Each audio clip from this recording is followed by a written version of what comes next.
Caravan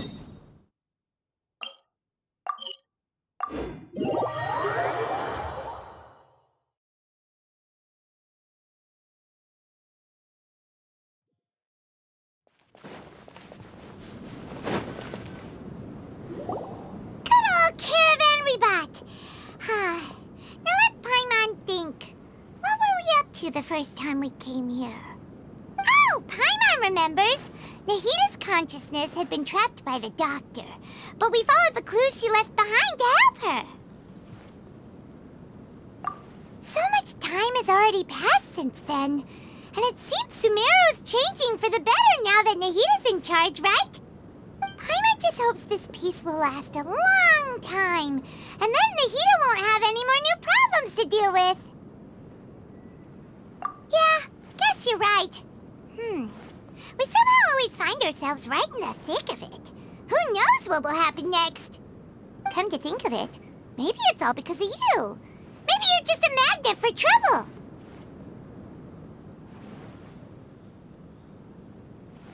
Huh? Me? Before Paimon ran into you, Paimon never ran into any trouble. At most, when she was super tired, Paimon got caught in some strange whirlpool and sucked out into sea. And even then, you fished Paimon out! Anyway, for Nahita's sake, maybe we should think about heading to our next destination for now. Ah, look who it is. Running into you in a place like this? I can see you two still love wandering around. Oh, it's Dia! Since when are we just wandering around? We're usually taking care of some serious business. Even though it may have nothing to do with our journey. But never mind that. What brings you here? I just finished a commission in the desert for a usual client of mine. Nothing too interesting. Just escorting a shipment of goods. I'm on my way to report back. That's when I saw you two all the way over there, chatting away. What were you two talking about anyway? Huh? You serious? Can't say I saw that coming.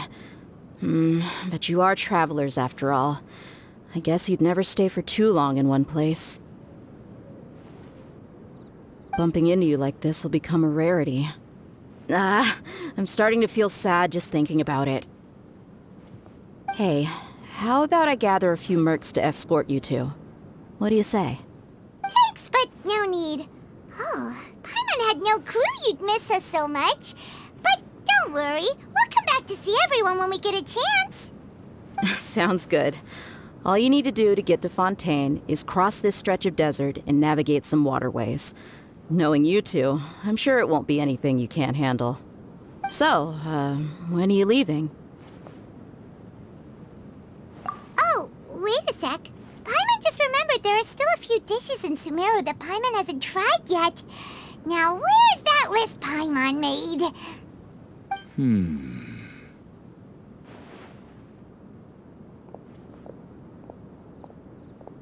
I see. Guess you won't be needing a going-away party or anything. It's sad enough to see you go like this. Though, now that I think about it, Sumeru wouldn't be what it is today without you. Seems true heroes always prefer leaving quietly. By the way, should we go say bye to Nahita? Oh, good point. Then there's no need to bother her in the real world.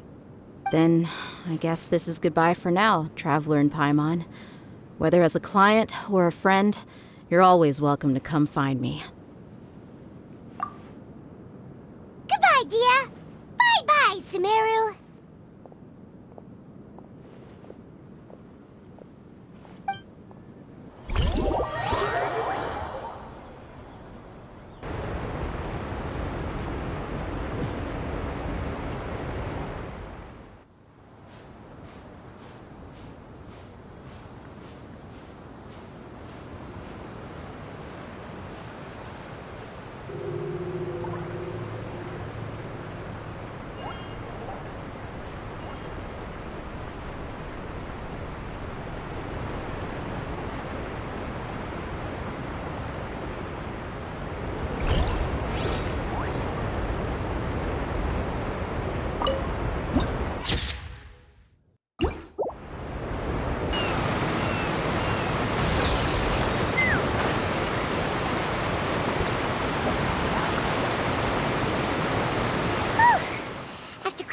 that sand and water, we finally made it! Oh, this must be Fontaine's port.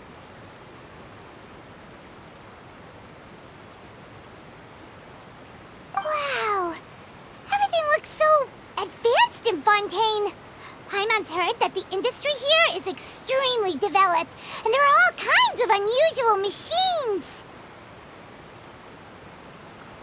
Just seeing the sights as a tourist is nice, but maybe it would be better if we found something to do. What do you think? Good idea! Nahida gave us loads of useful information. Seeking out the Seven is probably still our best source for information at this point. Yeah, the more we can learn, the better. So, what do you think the Hydro Archon's like? Will we get along? Nahida said that she has a very unique personality, whatever that means. To learn about a nation's god, start with the nation's people. There seems to be some locals talking over there. Let's go see if we can join the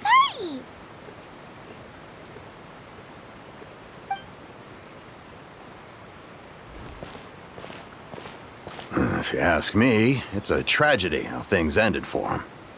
Clearly, he was a pretty decent person. Yeah, I didn't expect that kind of ending for him. I thought he would at least fight on a little longer for his family. I was expecting a sudden plot twist, but it's a pity that it never happened. Still, his story is quite the tearjerker.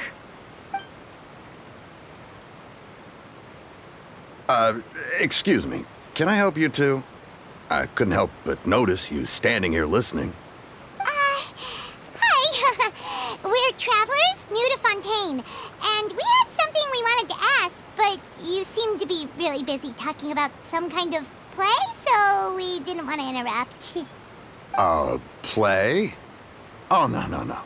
We're talking about something that really happened. In fact, it's a case that was just heard a few days ago. Really? Like, a real trial? But the way you were talking about it and the words you used just now made it sound like some kind of story. Well, good tales are often based on true stories, aren't they? And what you see in reality may also be someone deliberately putting on an act while harboring ulterior motives. Whether something is true or not simply isn't that important. The main thing is whether the story being acted out on the stage is splendid enough. Oh, but it looks like you're not from around here. You probably don't know that the Fontaine Court of Justice is called the Opera Epiclese, or more commonly known as just the Opera House.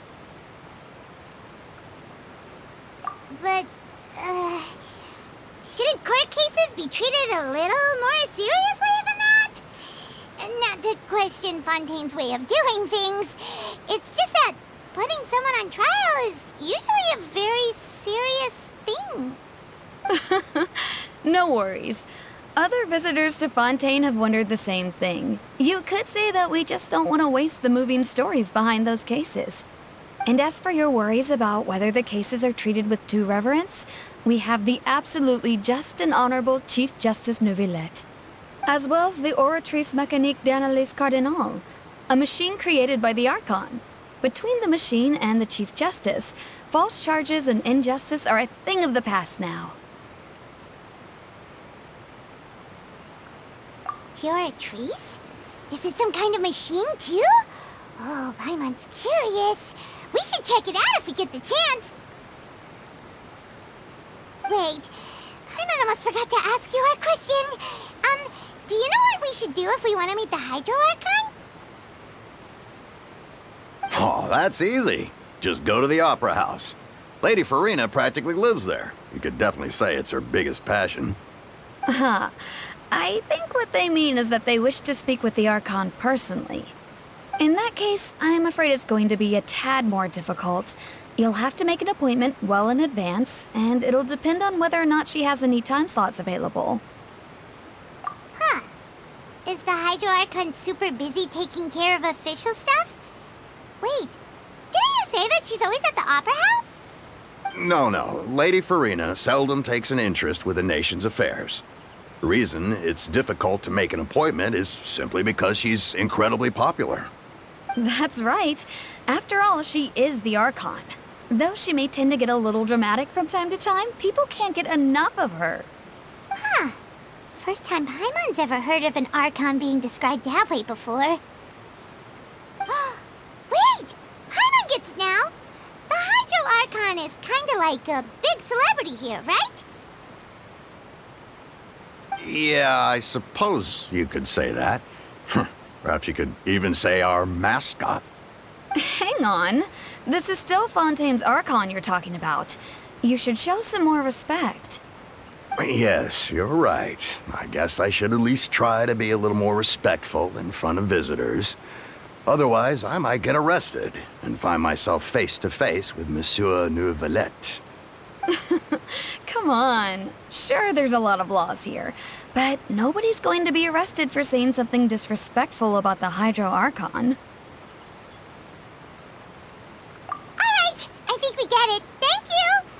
At least we now know that we can find the Hydro Archon at the Opera House. But who knows how long making an appointment will take? Guess we could have a look around the city in the meantime. Hey! What are you looking over there for? Huh. Maybe something's the matter. She isn't going to jump into the water, is she?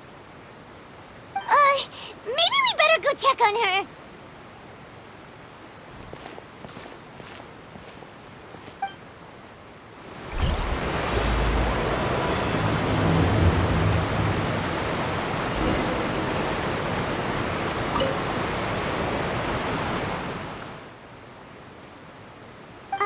Hello there.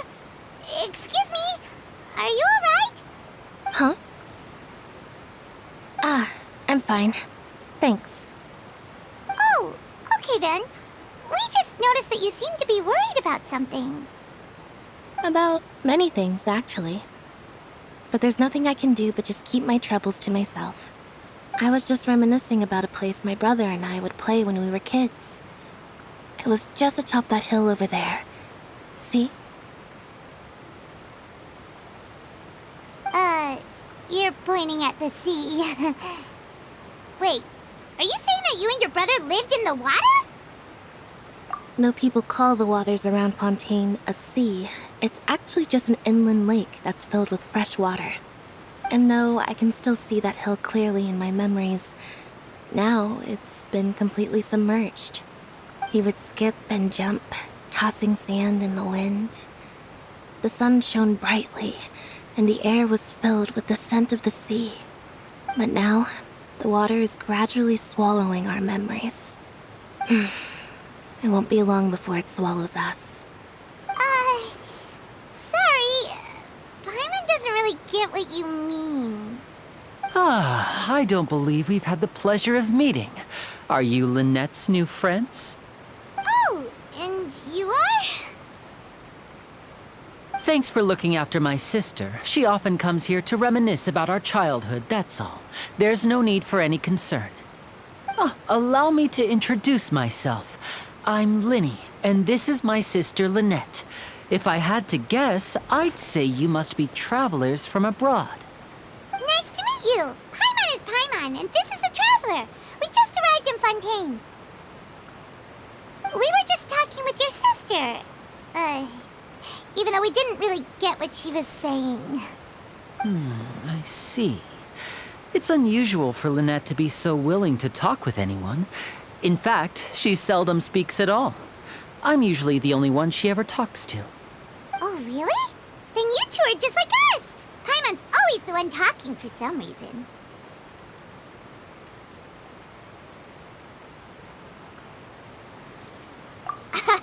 So that's how you think it is? I also think my brother can be too talkative at times. Seems you were right, Paimon. We are quite similar.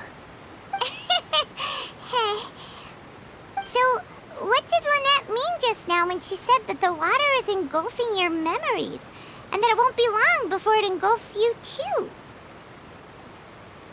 Oh, that. It's from a prophecy that's been circulating in Fontaine for some time now. Well, I suppose prophecy isn't exactly the right word, because that implies a certain amount of uncertainty.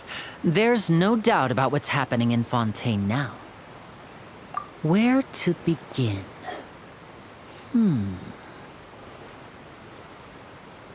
Let's put that question on hold for a moment. We still haven't formally greeted each other yet, have we? Did all the introductions earlier not count? Hello, traveler.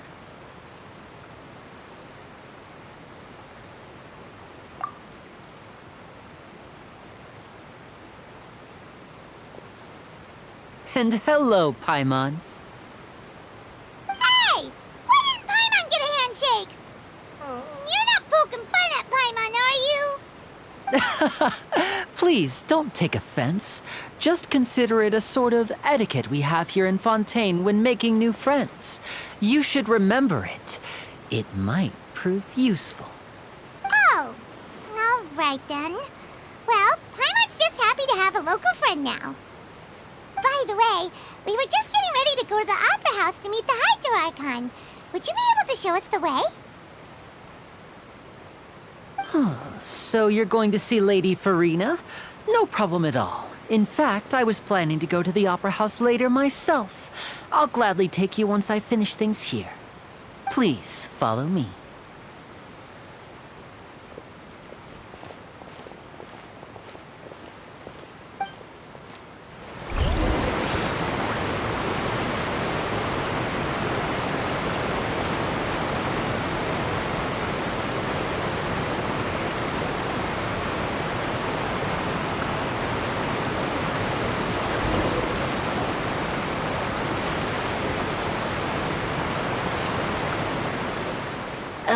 You said you were going to see Lady Farina?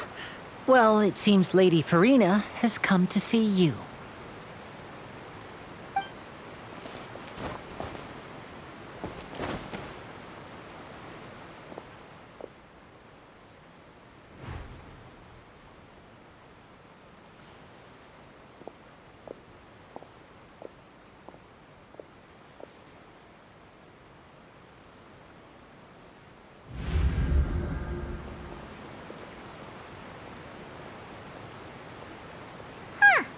So, she's the Hydro Archon? But how did she know we were looking for her? My dear people, rich and poor, those with cup in hand and those with nothing at all, raise your glasses in celebration. If you don't have one, then just raise your hand in lieu.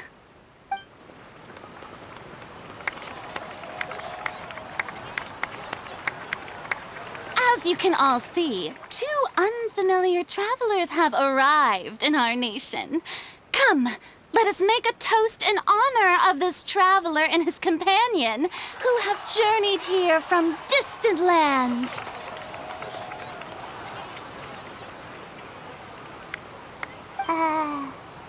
Is she talking about us?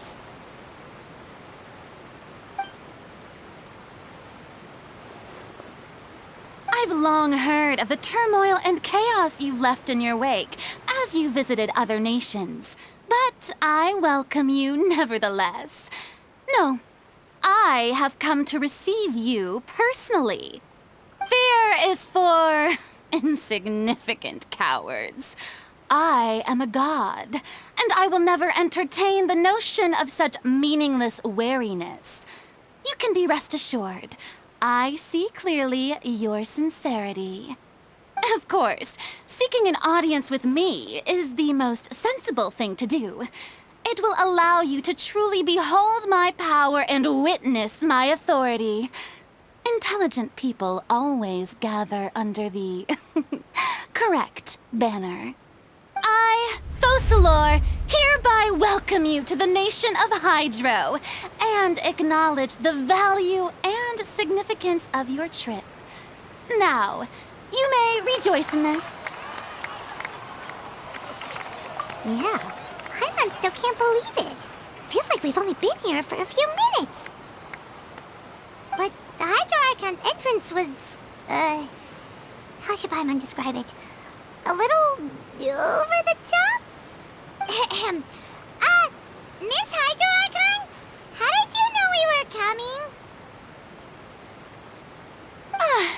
see. As Outlanders, you inevitably lack even some of the most basic understanding.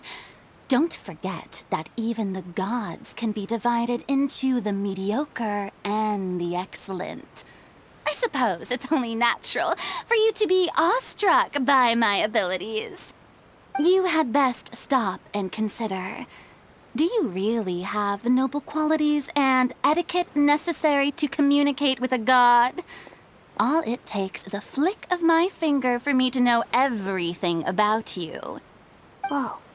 Talk about sounding high and mighty. Oh? What's with these looks? Perhaps the welcoming ceremony still isn't enough? What else should I say then? Is she waiting for us to start talking? Wow, I didn't expect to see Lady Farina here. What a surprise! Wait, does this mean they're the legendary blonde traveler? How did I not notice before? Hey, what's all the commotion? Oh, is that Lady Farina? Is there some kind of drama going on? Of course. That's the blonde traveler. The one all those stories are about. Lady Farina came here to personally see him. Oh, I bet this is gonna be the duel of the century. Ooh, I've got to see this. I knew Lady Farina would never disappoint.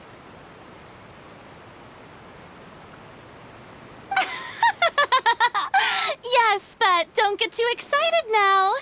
My dear believers and spectators alike tend to get quite rowdy, and despite the noise, I've come to tolerate all their ruckus.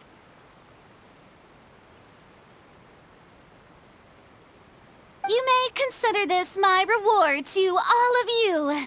I have determined that there will be an epic duel between myself and this traveler from another land, just as you were hoping to see. Now she wants to fight? Aren't we getting a little ahead of ourselves?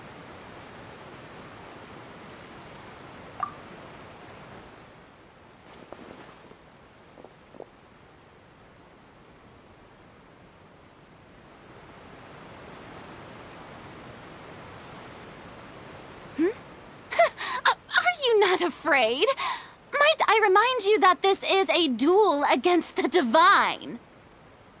What are you trying to do, traveler? Provoking a god in front of her people? Stand down, Clorend. I admire his bravery. Few have the courage to draw their sword against a god. He is obviously a true warrior. Unfortunately, people nowadays only crave to be thrilled, and a mere duel will not slake their thirst for excitement. Huh. Yeah, she's right. Just a duel wouldn't be all that interesting. On Araneus, criminals are always requesting duels to defend their honor. They're getting a bit old, to tell the truth. You see. Then, as the god of justice, I shall face this traveler in another kind of duel. A duel in court! Whoa, all right! Now that'll be worth seeing! Right. This is Fontaine, after all. Such a grand opera house, it would be a pity not to use it. Why do you care so much about the crowd's reactions? Seems you've spent a little too much time in the opera house. Besides, how exactly do you plan to have a duel in court? You mean you're going to put us on trial?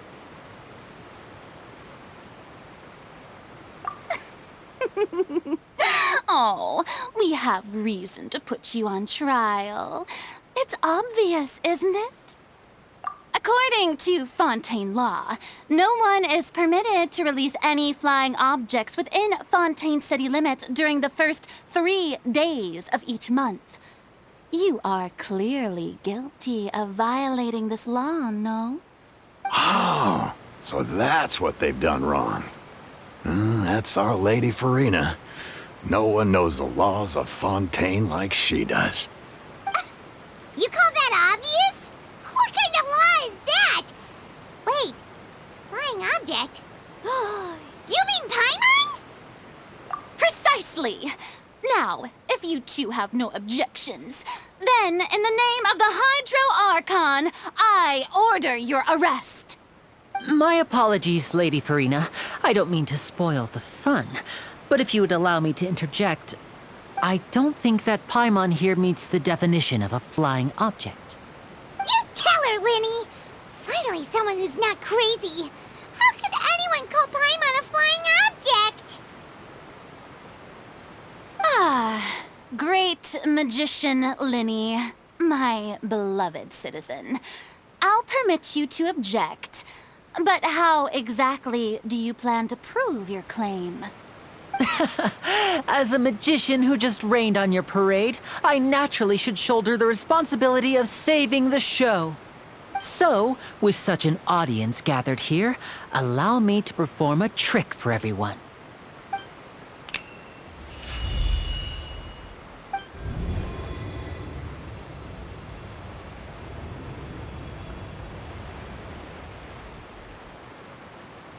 Ta-da!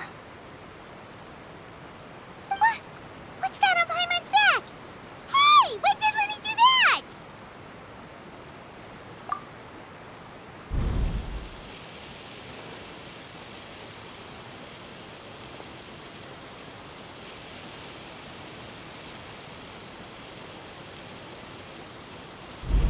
There. As you can all clearly see, Paimon should be classified as, well, something like a balloon. This rope has been in the Traveler's hand all along. It was just that no one could see it before. Huh? You call that magic? You've got to be joking. I thought it was pretty good. Nice one. Huh. I'm not sure what to think. It seems Lady Farina's charges no longer hold water.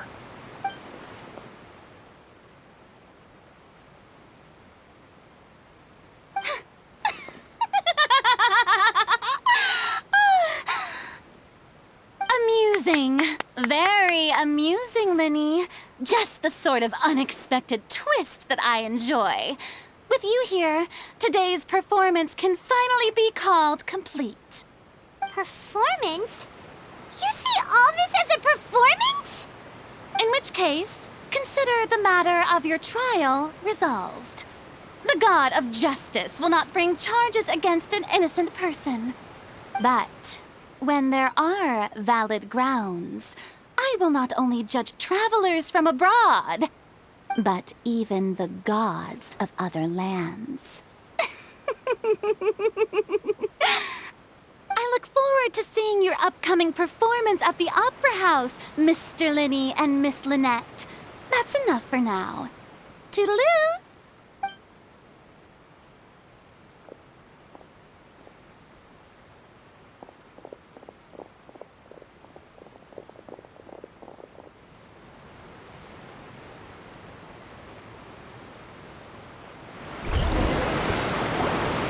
And just like that, she's gone. Well, that's the most unpredictable Archon Paimon's ever seen. He never even had a chance to ask her anything. But that's a problem for future Paimon. That whole scene just now was really... Don't mention it. I just happened to remember that there was such a law, so I did a little preparation, just in case. I didn't think it would actually come in handy.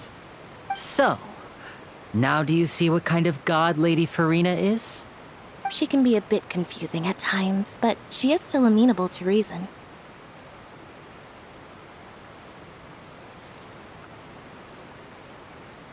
Anyway, Paimon had no idea you were a magician, Linny. It sounded like you'll be performing at the Opera House, right? I just know a few simple tricks I use to make a living. Lynette is my assistant. It will actually be my first time performing on the most prestigious stage in Fontaine, the Opera House. But isn't the Opera House where criminal trials are held in Fontaine? When there are no public trials being held, the Opera House hosts a variety of other performances. To the people of Fontaine, the line between a trial and a performance can be a little blurred. And speaking of performances, I would be remiss to forego this opportunity gifted by fate. Might I invite the two of you to see my performance? My brother's always excited to make new friends. Oh, sure. We don't really have anything to do now, and we wanted to go to the Opera House anyway. Splendid. In that case, why don't we go together? I'll show you the way.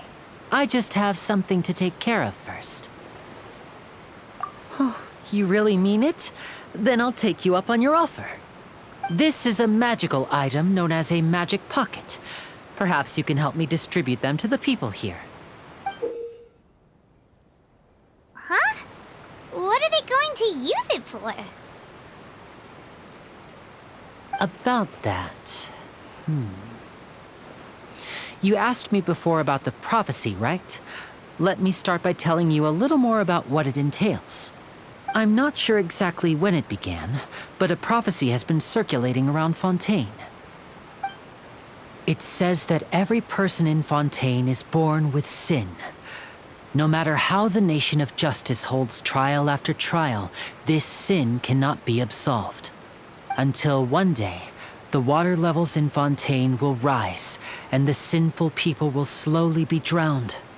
In the end, the people will all be dissolved into the waters, and only the Hydro Archon will remain, weeping on her throne. Only then will the sins of the people of Fontaine be washed away. That sounds pretty gloomy. Why are people in Fontaine born with sin? What is that supposed to mean? There are lots of guesses. Some say that the ancestors of Fontaine stole the power of the seas and stirred its wrath. Others say that the people of Fontaine never heeded the first Hydro Archon's warnings and offended Celestia. But here in Fontaine, evidence is what matters. There hasn't been concrete evidence for any of these claims, so they can only be regarded as conjecture. If even the people in Fontaine don't know what sin they committed, wouldn't it be better just to ignore the prophecy completely? Why bother feeling guilty all the time?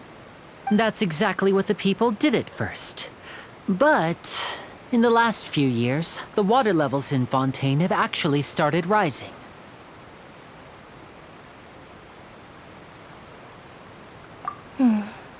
Many places have already been completely submerged, and now lie beneath the sea. Many people carry on with their lives as before and shrug it off as a natural phenomenon.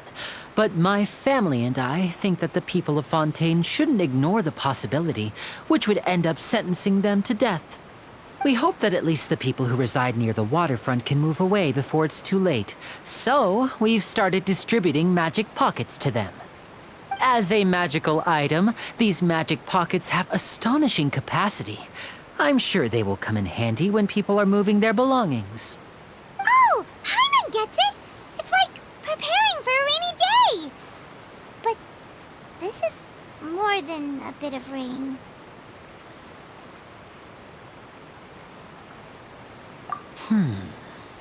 Perhaps only absolute power could ever contend with such a catastrophe. But who knows? We're just tiny specks in the grand scheme of things. Now, if you'd like to help, then please give these magic pockets to anyone nearby. Be sure to convince them to take it, regardless of what they say.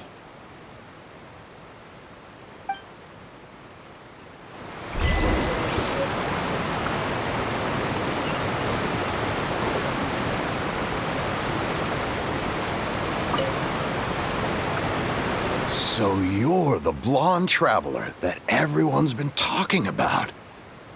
My apologies for not recognizing you earlier. Oh, a magic pocket? Seems you really thought of everything. I guess it's better to prepare for the worst and hope for the best. Thanks. Please, also thank the magician on my behalf when you get the chance.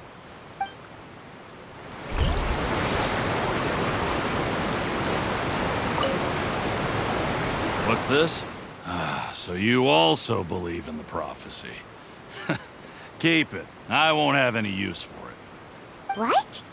You mean you don't believe in the prophecy? No, I believe in the prophecy. But I also believe in another story. The story says that people once lived in the ocean. They were one with the ocean and couldn't live apart from it. But as time wore on, people desired to live on land and developed blood vessels, encapsulating the sea within their bodies. Thus could people set foot on land.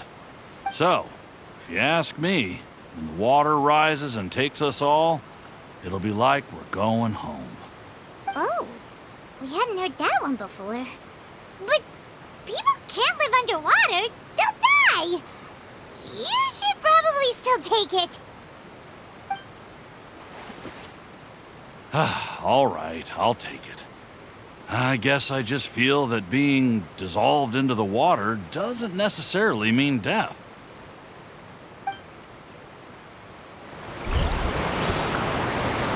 Take me up!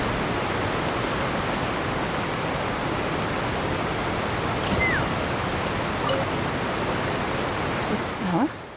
I don't want that thing. Way I see it, if the prophecy's true, it's still gonna be a long time before the water can cover everything. Life is all about living in the moment. What use is there in worrying about the future all the time? We'll cross that bridge when we get to it. You should still take it. You never know when it'll come in handy. Oh, all right, fine. Thanks. It's just that if I start moving, that means I've already given up on the life I have now. I'd really rather not.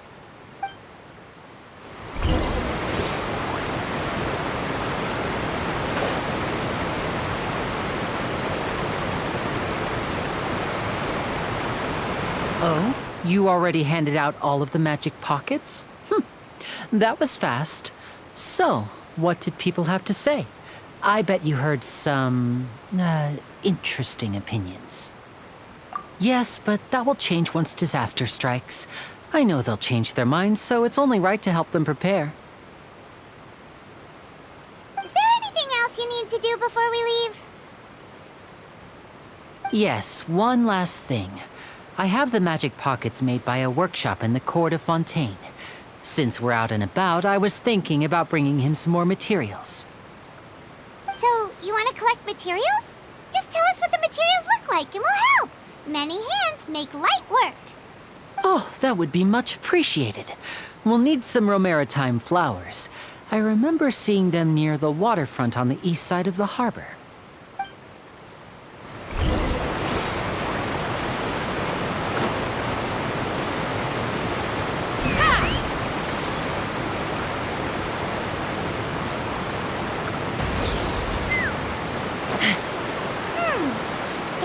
We have to use Hydro to collect Romaritime flowers.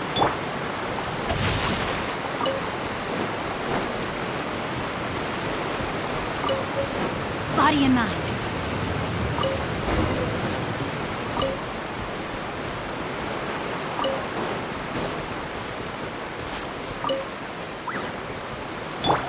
Take me up! Yeah!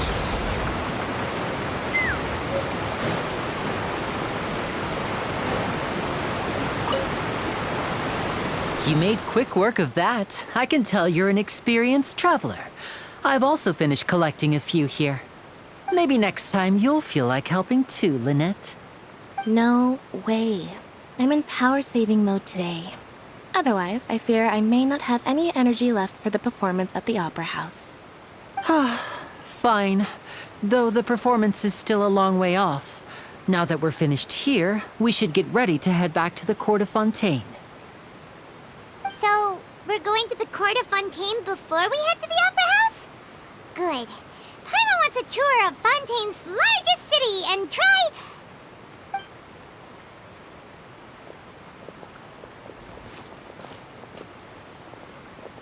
Wait, shh.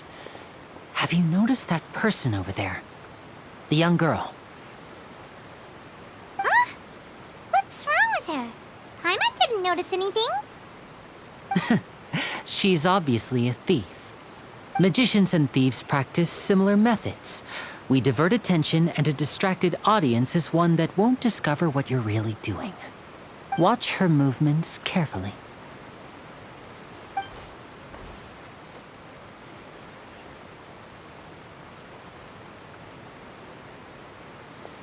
Oh, he's right! Shh, keep your voice down. We need to think of a way to catch her, but it seems she's very alert. Perhaps we should split up. You two can ride the lift over there and wait up top. I bet that'll be her escape route if she tries to run. All right, let's go.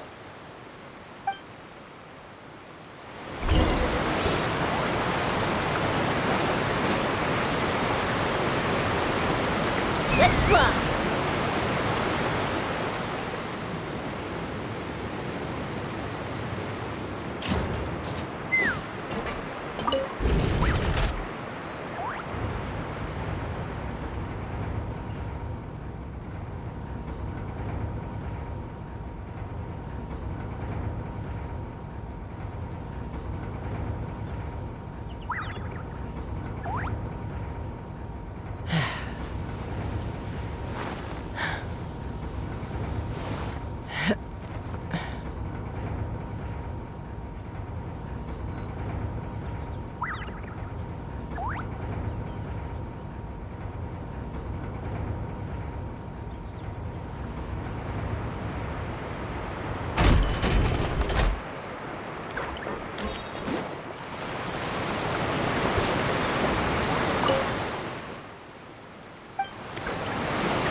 This is the spot where Linny wanted us to wait.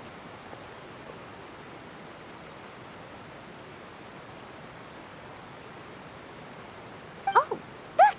Isn't that her?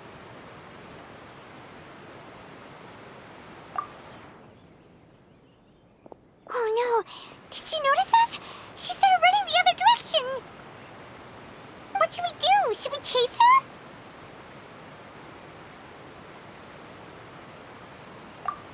You're right. She might also be trying to lure us away.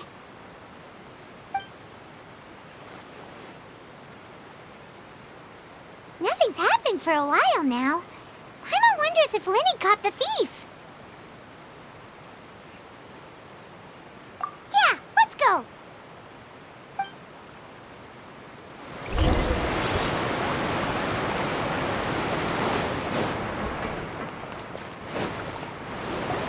Are you sure that's all she took?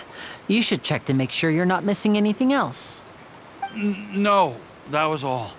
Oh, I can't thank you enough. I didn't notice a thing earlier. Anyway, I should be going now. Thanks again. Oh, were you returning what the thief had stolen? That's right. Pity I wasn't able to catch her. She distracted me by dropping the thing she stole on the ground. By the time I looked back, she was already gone. I saw the general direction she went, but Lenny twisted his ankle, and I needed to make sure he was okay. Oh, did you get hurt, Lenny? I'll be all right. It's just a twisted ankle, that's all. In fact, it's feeling better already. If you want to play at being a hero, at least try not to get hurt doing it. Imagine what would happen if you managed to derail our performance as a result. You're right. Sorry, Lynette. I have to admit that the thief was even more skilled than I had anticipated. But at least we were able to get the stolen items back, so it wasn't a complete failure. What a slippery little thief. Guess things turned out all right in the end, though. Lenny's initiative paid off. All right, let's put this little detour behind us. We should go to the Court of Fontaine now.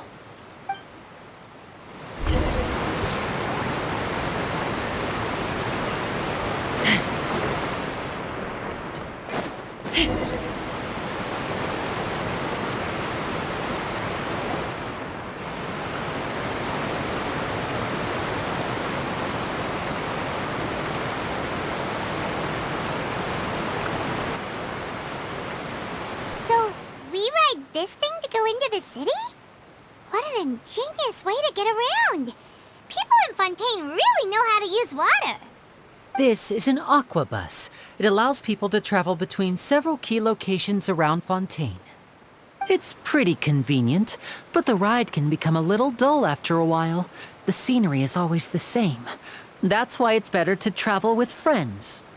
So you mean it's still boring even when I'm riding with you? No, that's not what I meant. It's just that, well, you don't really talk that much. Besides, it doesn't really feel like a real trip when it's just the two of us. It's the same as being at home. Whatever. Guess that's what it's like to be an older brother. It's about time for us to leave. Let's get on board.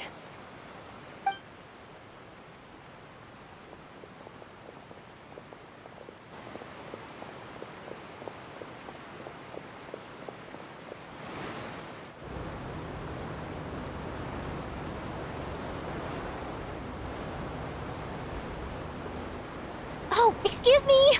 Aren't you the great magician Lenny and his assistant Lynette? Hello. I don't believe we've...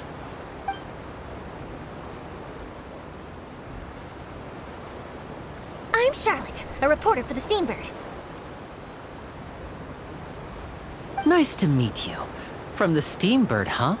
We've often relied on your paper to promote our performances. It's an honor to meet you. Wait, could that be the legendary traveler who's been making headline after headline in their journey across Tibet? Amazing! You recognized everybody almost immediately! I wouldn't be much of a reporter if I didn't know who's who, would I?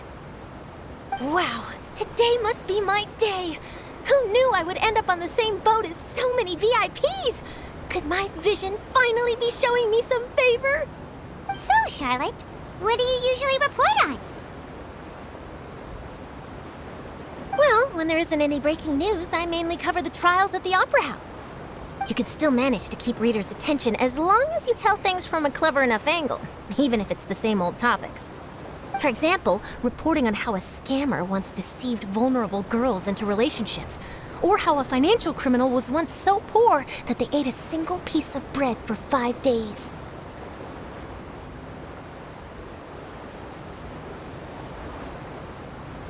That's fine and all, but what I'm really after is exclusive, sensational news pieces that could shake the country. These smaller stories are a waste of my talents. Oh, I just remembered. I've been following a case lately. Well, a series of cases, actually. You mean the serial disappearances of young women case? That's right. These stories are the talk of the town right now, and it's probably the most mysterious case we've ever seen. If I'm the first with the draft ready to publish when the case is finally cracked, and it's the headline story in the Steambird, oh, when that happens, I bet all the other reporters will shed tears of envy. I've already gathered all kinds of materials. I just can't wait for the truth to be revealed. So, what is the serial disappearances of young women case? You mean the culprit hasn't been found? That's right. The first missing girl case happened almost 20 years ago. And ever since, after a period of time, another girl disappears. What the cases have in common is that the girls are all of a similar age, and that they've all vanished without a trace. But the scariest part is that to this day, none of the girls have ever been found. Many suspects have been arrested over the years in connection with this case, but shortly after each arrest, another disappearance would always happen. Yes, it's possible.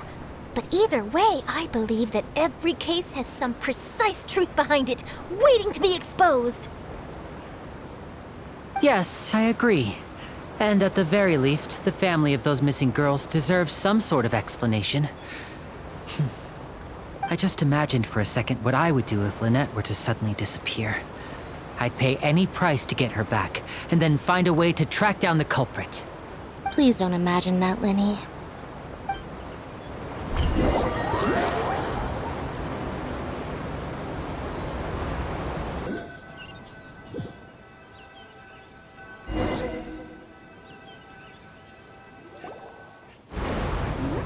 Hey, we're almost there! Look!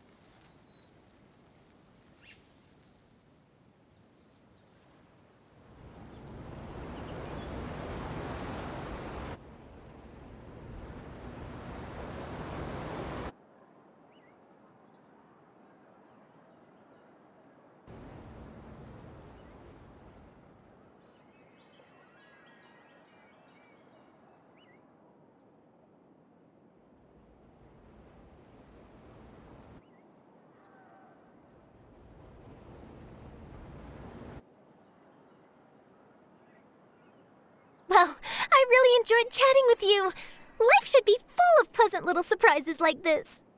Yeah, us as well. The ride went by too quickly. Oh, I have an interview to get to. I should get going before I'm late.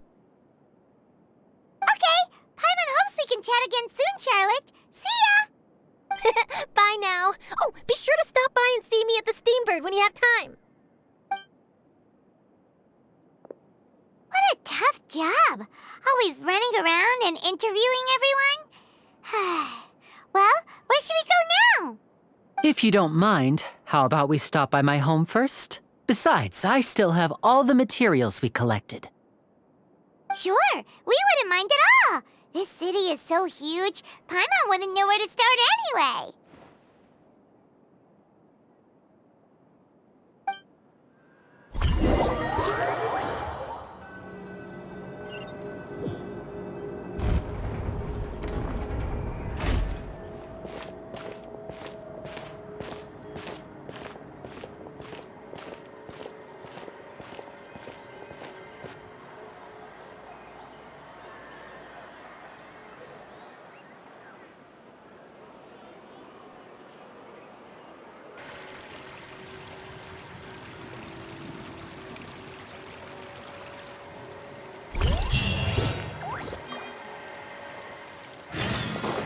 Take me up! Yeah!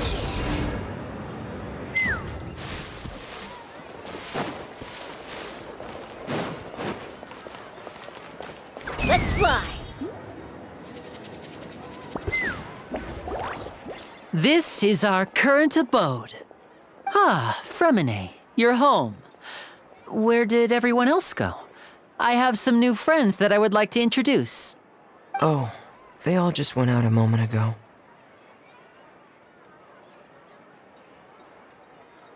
I see.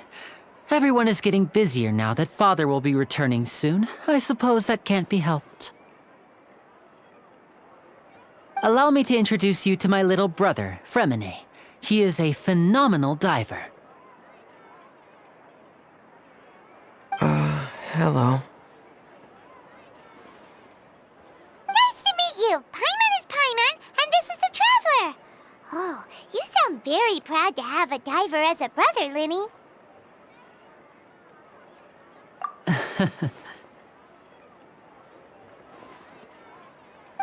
Linny, could you come here for a moment?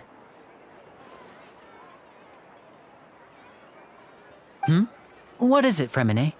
Do you have something to tell me?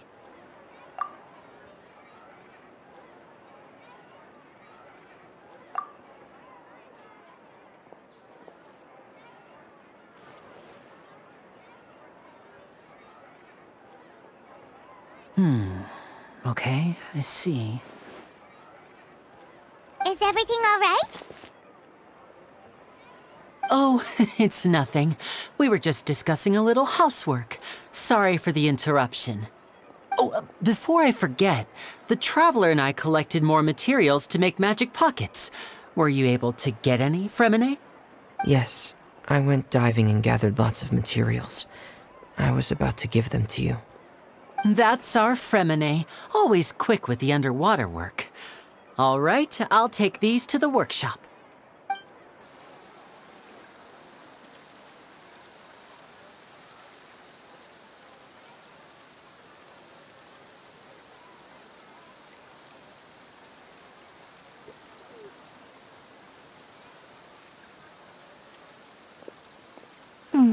Looks like rain.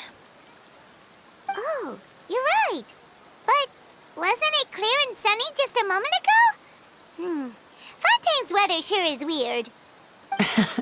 I'm afraid that's just how it is here. It often rains on days where there are trials being held in the Opera House, but don't worry, it'll clear up soon enough. What's wrong, Fremine? There's a legend about the rain that I tend to believe. It's said that a dragon of water once resided in Fontaine. Though we don't know where the dragon went, every time it weeps, the skies will cloud up and pour out rain. When I was a child, my mother told me that if I wanted to go outside and play, I should yell toward the sky at the top of my lungs.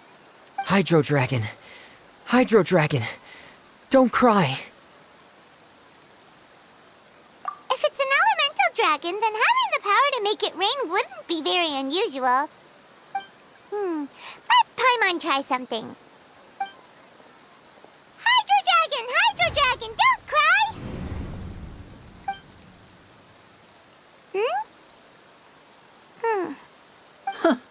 Doesn't seem to be of any use. It is just a legend after all. You know, you might be a more popular magician if you understood the concept of romanticism. Or could at least play along. Sorry. It might be because we've never met the Hydro Dragon. Perhaps it can't be comforted by the words of strangers.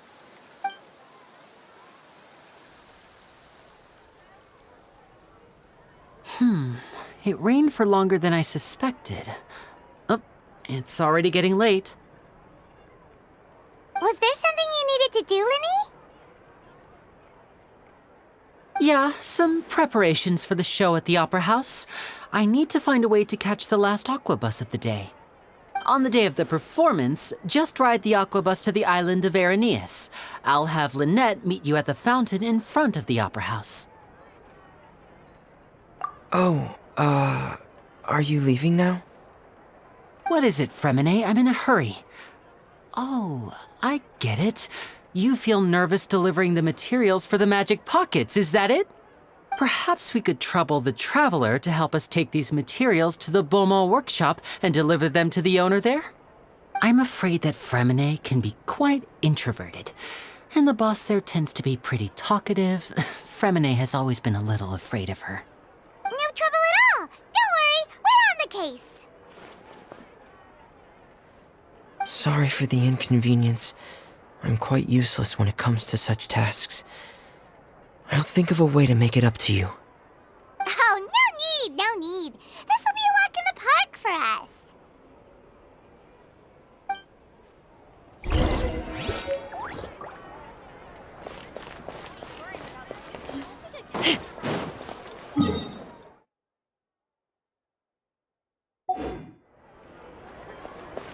Yeah.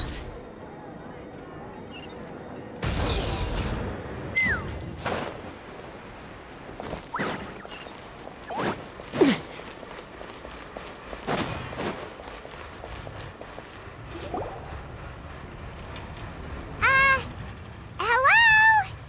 Is there anyone here? Oh, hello there. New customers? Looking to buy, or do you need something made? Or perhaps you're just looking for a chat with me. Oh no, we're just here to deliver some materials. Here they are. They're for making... what were they called again? Ah, these must be for magic pockets. I could tell right away. I've already made several orders worth now. No need. They've already prepaid several batches worth. When they told me what they'd be using them for, I even offered them a discount. But they insisted on paying the full amount, saying that I had a business to run. It seems both their hearts and their pockets are made of gold. Wow. So, is Linny actually loaded? I can't say for sure, but who knows? Maybe there's good money to be made being a magician in Fontaine. Hey! Is this machine what you use to make stuff here? It looks really advanced. Why use your hands when a machine can do the work? It would be a waste not to use the latest technology, and wasting is a kind of crime. But where does a big machine like that get its power from? Well, it's a little complicated. I'm not sure I can put it in layman's terms for you. But basically, everything we usually use here in the city is powered by indemnitium. It's a type of energy that's produced from trials. Huh? How can trials produce energy? Well, I'm not completely sure of all the details myself, but basically, when a trial is in session, the Oratrice Mécanique d'Analyse Cardinale harvests people's belief in justice and converts it into energy to be used all around Fontaine. So that's what its other function is? Paimon heard that the Oratrice was created by the Archon to make judgments. But Paimon still doesn't get it. How could something unreliable like people's beliefs be turned into a stable power source for these machines?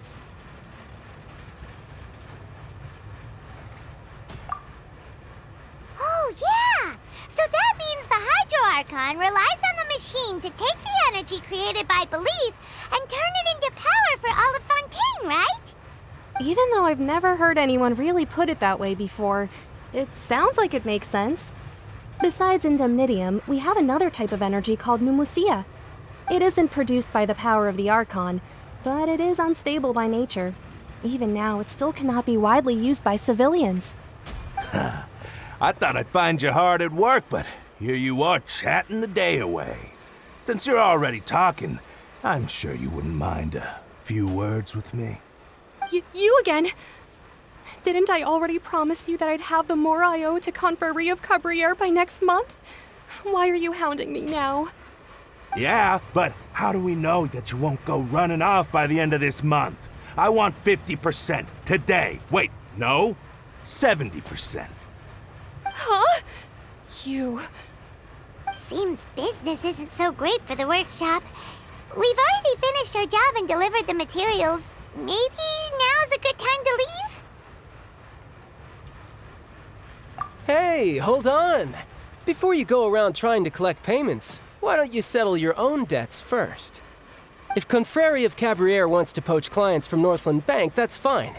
But I'm afraid you still owe the bank a hefty sum of mora. So why don't we work things out between us first, before you get back to your little conversation here? You're from Northland Bank. But we said we'll pay everything we owe next month. Why are you hounding me now? Traveler, Paimon! I didn't think I'd run into you here in Fontaine. What are the chances? We're surprised to see you too! What are you doing here in Fontaine? You didn't want to stay in Snezhnaya? Long story short, I've already been in Fontaine for some time now, and honestly, things have been pretty boring. But it seems that fate brought our paths together today. Not only will I have some good friends here now, but ones who always seem to find trouble. Either way you look at it, it seems things are going to get a lot more interesting now. Pretty sure we'd want to avoid anything that you'd find interesting. Besides, our trip here has gone pretty well so far. Right, Traveler? Hey, you, Northland Bank boy. Aren't you forgetting something? Don't interrupt. It's not often I run into the Traveler like this. Why don't you wait for me over there for a while? You kidding? Aren't you the one looking for us? You really expect us to sit and twiddle our thumbs while you catch up with your friends? Listen to me, boy. If you want your Mora, fine. Why don't you come and take it? Hey, I just said not to interrupt. Oh, by the way, Traveler, the last time I took Tonya and Tusser ice fishing, Tusser said, "Hey, that's way over the line! All right, boys, let's see who has to pay up now!" Can you at least let me finish one sentence? Fine. Though the bank told me not to get rough with our clients. You're the ones who started it. This is an act of self-defense. You two will have to be my witnesses, okay? I'm sure this won't take long.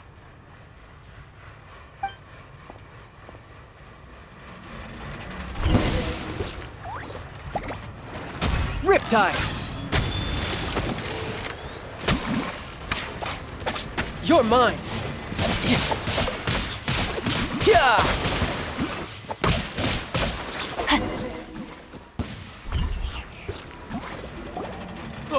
What's your deal, Brad? How are you so strong if you're just a staffer from Snezhnaya's Northland Bank? Wait, don't tell me you're... Oh, now you notice. It's a little late, don't you think? Just make sure you understand that you don't mess with Northland Bank. Got it?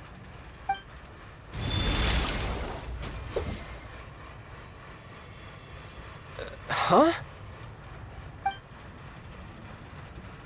Now's my chance!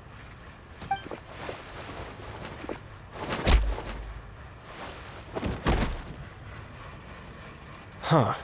That was weird.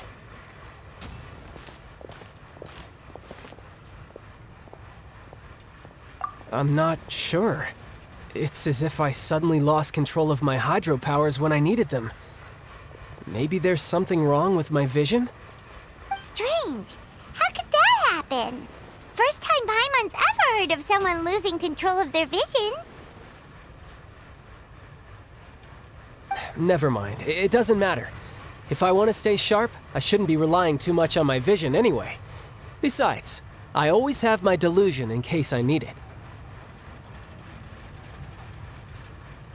So what are you doing in Fontaine, child? And don't say it's work for Northland Bank. Well, I guess it's because I've been in a bad mood lately. Huh? What kind of reason is that? Wait, since when do you feel down about anything? I don't know. Maybe I still have a lot to learn about myself. But recently, there seems to be some sort of restless power stirring inside of me. And I don't know why, but every now and then I feel like I'm in a terrible mood.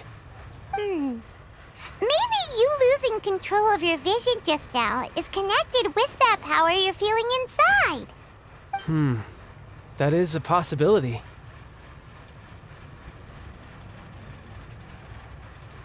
I can't remember if I ever mentioned it before, but when I was 14, I fell into some unknown abyss. It was during that time I learned nearly all of my abilities. The one who took me under her wing and taught me was named Skirk. She was always quiet and very mysterious. Nobody knew where she came from or what she had been through, and she was always very strict when teaching me combat techniques. One time, I asked her why she was willing to take me on as an apprentice. From what I could make of her answer, it was because I had awakened it, and traces of it remained on me. She said that all my combat training would be useful in the future. But what is it? What did you awaken? She never explained that, but my guess is that it's related to a dream I saw when I had just fallen into that abyss. In my dream, I was in the deepest depths of the sea, and the boundless seabed was all around me. But in front of me appeared a whale that was so massive, I felt like I couldn't breathe. A whale? Oh, that sounds familiar! When we fought against you before, you summoned a huge whale that seemed to leap at us. Is that the one? That's just an abstract form of a whale that I create using my elemental powers. It takes that shape because the scene I dreamt of the whale has always been stuck in my mind. I'll never forget it. So you used the whale as inspiration for one of your moves? Huh. Seems a little twisted to Paimon. So why don't you just go ask your master? Maybe she knows the answer. You make it sound so easy. Ever since the incident I experienced there, I've never stopped searching for Master Skirk and that unknown abyss. But it's been years now, and I've still found nothing. There isn't even a trace of the place where I remember falling into the abyss. Oh, it sounds like some kind of ghost story. Yeah, I'm out of leads at this point, but there's nothing more I can do. It seems that strange encounters in this world tend to be elusive like that. Oh, seems the time really flies when I'm talking with you. I just remembered I have somewhere else I need to be, so I should get going. What? More work for the Northland Bank? No, it's more of a personal appointment. Lately, I've been sparring with some of Fontaine's official champion duelists whenever I'm feeling bored. Official champion duelists? You mean it's their job to duel? Yep, in Fontaine, before a criminal goes to court, they're given one chance to defend their honor by requesting a duel with an official champion duelist. The champion duelists are all powerful fighters selected from among the nation's best, and the duel itself is a no-holds-barred fight with no specified stopping point. So engaging in such a duel is regarded as a symbol of defending your honor. If a criminal manages to win the duel, they'll be acquitted. But if they lose, they'll have no choice but to stand trial. And the worst-case scenario is that you're simply killed in the duel. Though it's rumored that Fontaine has a death penalty, from what I can tell, no one has ever been officially sentenced to death. So really, the only people who opt to duel are those who have suffered a grave injustice in being accused, or those who greatly value their honor. Otherwise, why gamble with your life? So, do many people actually get out of their trials by winning the duel? Apparently, it's exceedingly rare for anyone to actually win. Fontaine probably enacted this system as a way to show that the nation respects the honor of its citizens. Besides, none of the champion duelists are to be trifled with, which is exactly why I was itching to face them as soon as I got to Fontaine. Apparently, the one I'm meeting today, Clorinde, is the strongest of the champion duelists. I had been asking her for some time before she finally agreed to face me today. Well, that's child for ya. Paimon feels like we heard that name somewhere before. Clorinde. Huh. Oh, before I forget, I want you to have this. Huh? Your vision? You're seriously just giving it away? I'm just worried that it could become uncontrollable again. I'd be pretty upset if it got in the way of my duel, so I think I'll be better off without it for now. Besides, I just need you to hold on to it for a short while. I'll come retrieve it when I have some time later. Paimon knows what you're up to. You just want an excuse to come talk to us again, don't you? Whatever gave you that idea? I'll be in touch later.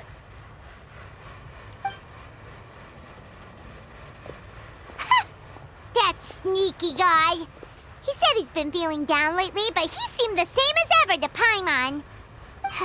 Well, since we don't have much to do for now, we might as well walk around and see the city before Lenny's performance.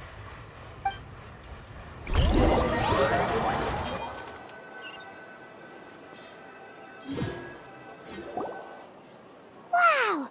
Who could have seen that coming? The reporter who was barely around for most of the story was the murderer all along! Sorry. Paimon never saw that twist coming. The murder mystery novels here are amazing. The whodunits here in Fontaine are a lot different than the light novels you see from Yai Publishing House. Both have their merits, but Paimon thinks this style of novels are more, well, novel. It's so exciting to reach the moment when the mystery is uncovered, especially in the one Paimon was just reading. You should buy a copy and read it too. Oh, sorry about that. Paimon will be more careful next time. Hey, shouldn't we be heading to the Opera House to see Linny's performance soon? It's almost time for the show to start, so we should get going. Linny said that the Opera House is on Aranias, so let's go ride the Aquabus!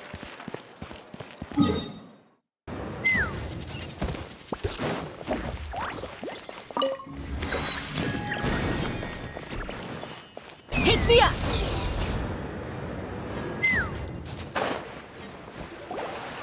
Whoa! Now this is fancy! The Opera at Eclairs. What a place to hold a performance! No wonder Linny and Lynette were looking forward to it. Huh. Looks like there's a lot of people standing around the fountain up ahead. Oh, Archon, please bless us with a bright and healthy child. We pray. I don't know why you always feel the need to ask so much. I'll be happy as long as our child is healthy and lives a peaceful life. I guess if they're our kid, then there's no doubt they'll turn out smart. Maybe this is one of the customs in Fontaine. There sure are a lot of couples here. Vache. What's wrong? Vache. Vache.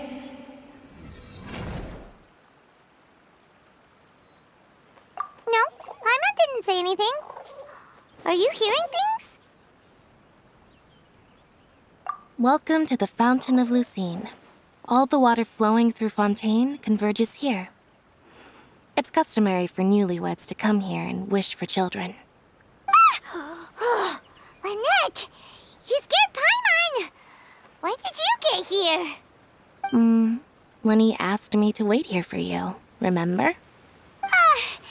Right. What do you mean? There are a lot of people here right now. Hey, you're not trying to scare Paimon, are you? Besides, it's the middle of the day. It's not the time for eerie things. I see. I might be able to tell you something that could help explain the voice you heard. In fact, you might not be imagining things at all. I suspect that what you heard is a result of your hypersensitivity to the hydro element. Others in my family have had similar experiences. It's because of his sensitivity to the hydro element? But what would hearing a voice have to do with elemental power? When do you cry, Paimon? Wait, what? What does that have to do with anything? Just answer me. When do you cry?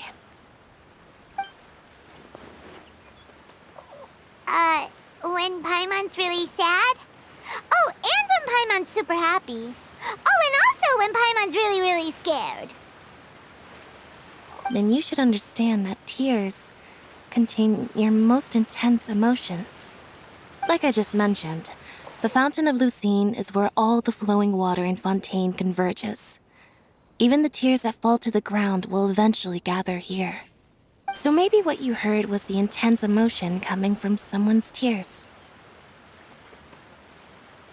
So, what did the voice say?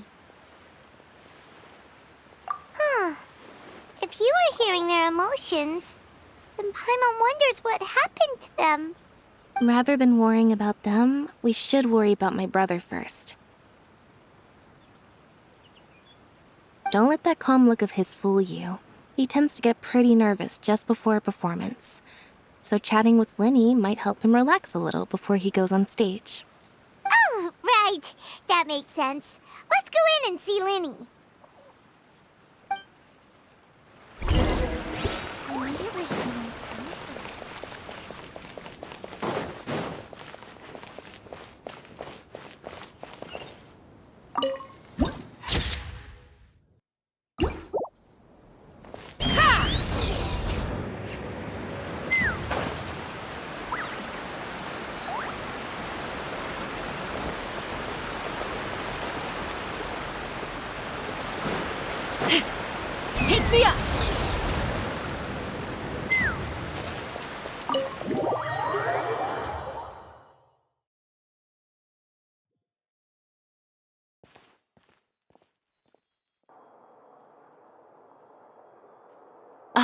Traveler and Paimon. Good to see you. I knew you two would come. Are you kidding? We wouldn't miss it for the world. We've been looking forward to it. I can tell, judging by how early you've arrived. But you're actually right on time. The audience still hasn't started entering the venue yet, which means now is the perfect chance for us to take you to the best seats in the house. Wait just a moment. I'll fetch the tickets.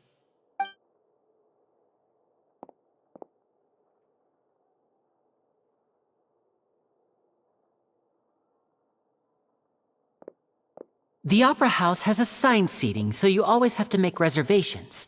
I've already reserved your seats, and here are your tickets. Ooh, front row seats! Thanks, Linny! Don't mention it. There's no need to keep thanking me. Hey, Linny! Could you come over here and take a look at this? Oh, I'll be right there. Seems there's an issue with the stage props over there.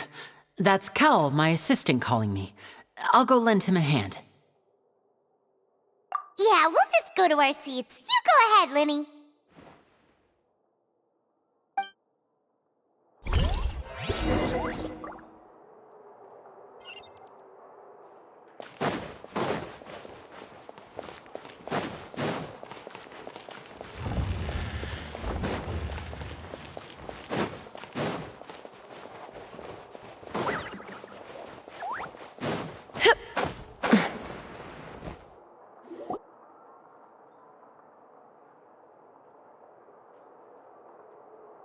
These should be our seats. Come on, let's sit down.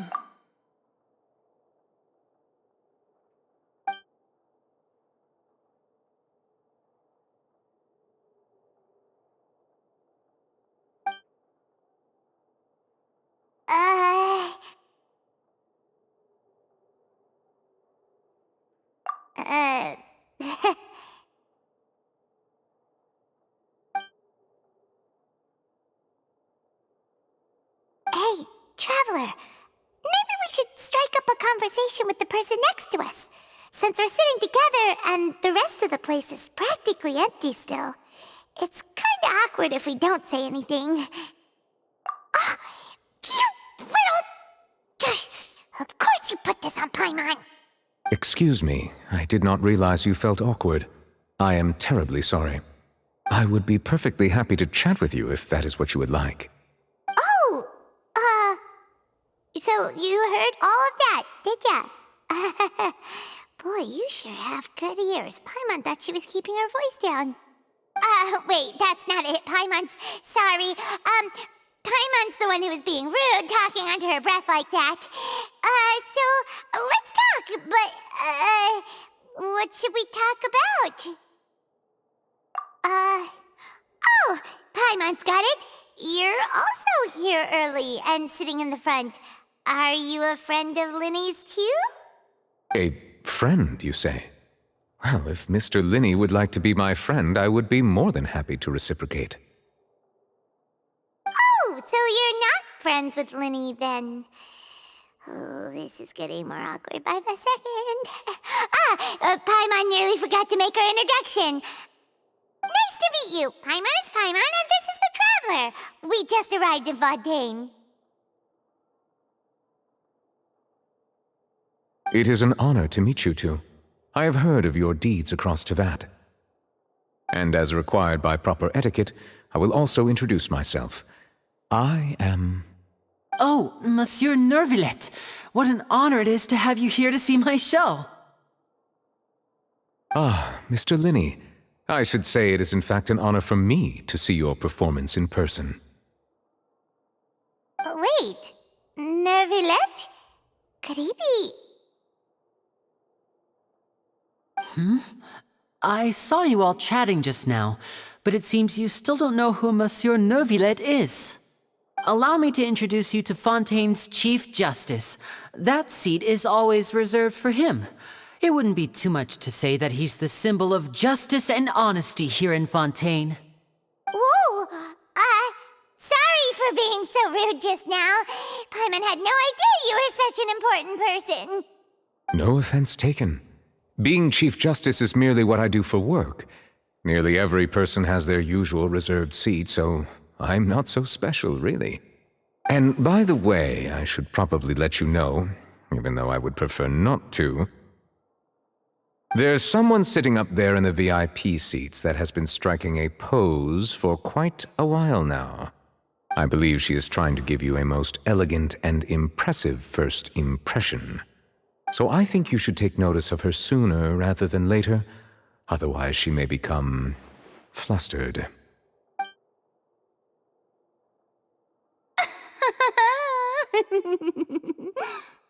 Huh?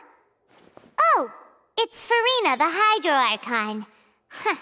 She sure has a smug and satisfied look on her face. Guess she has no idea that you saw right through her act. Very good. That is for the best. No need to pay her any more attention. We may now enjoy the show. Huh? So is this what things are like between the Chief Justice and the Hydro Archon? All right, please wait just a moment longer. I've pretty much finished my preparations, and the performance will start as soon as the audience has made their way to their seats. Yay! The show's finally about to start! Paimon can hardly wait! Paimon's never seen a real live magic show before!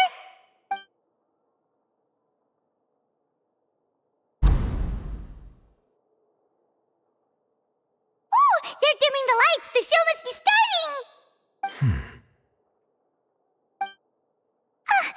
Sorry. Paimon will try to stay quiet. Welcome, one and all, to the Opera Epiclese. I am the star of today's show, Linny. And over here is my sister, Lynette, who will be working as my wonderful assistant. Please, let's give her a warm welcome. Hello, everyone. I know she may seem to be a little sleepy right now, but that's just a sign that she's nervous. Whatever. Now, some of you may be thinking, two vision holders who can freely manipulate elemental powers performing magic is not true magic at all.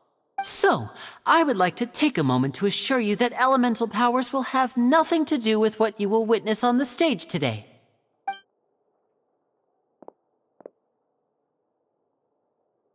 Both Lynette and myself have removed our visions for the show. That way, even the gods won't be able to help us.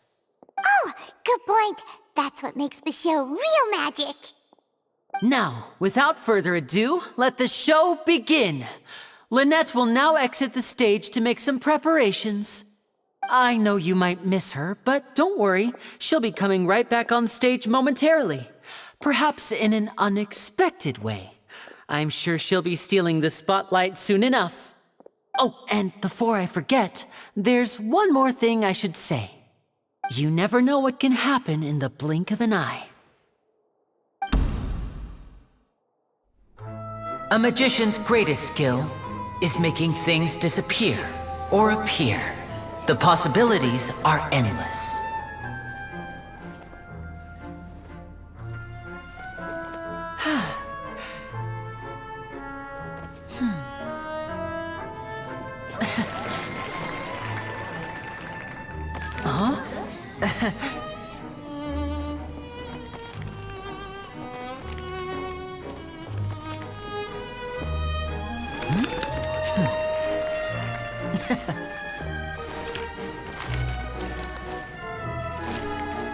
But this isn't what you came for. These little tricks, you've seen them all before. So it's time for something truly extraordinary, don't you think? This one's a little tricky.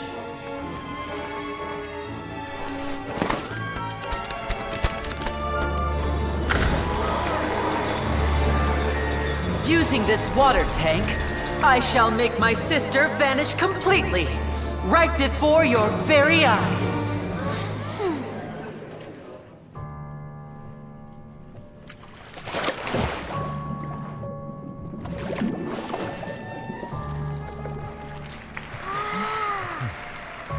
It's actually quite simple.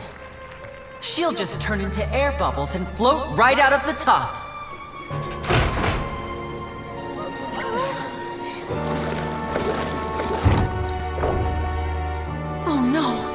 I told them to check all the props carefully. With the lid on, even air can't escape. An amateur magician would be getting very nervous right around now. Luckily, it's me on stage, so let me show you what a true virtuoso can do.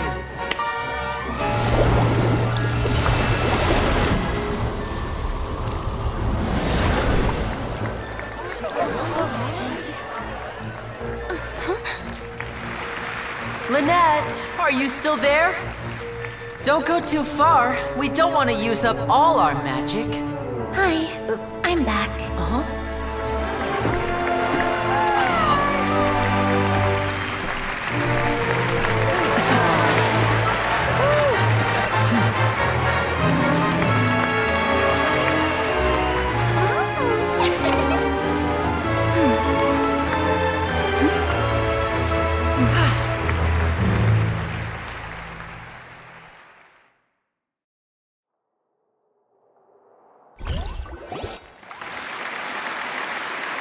Whoa!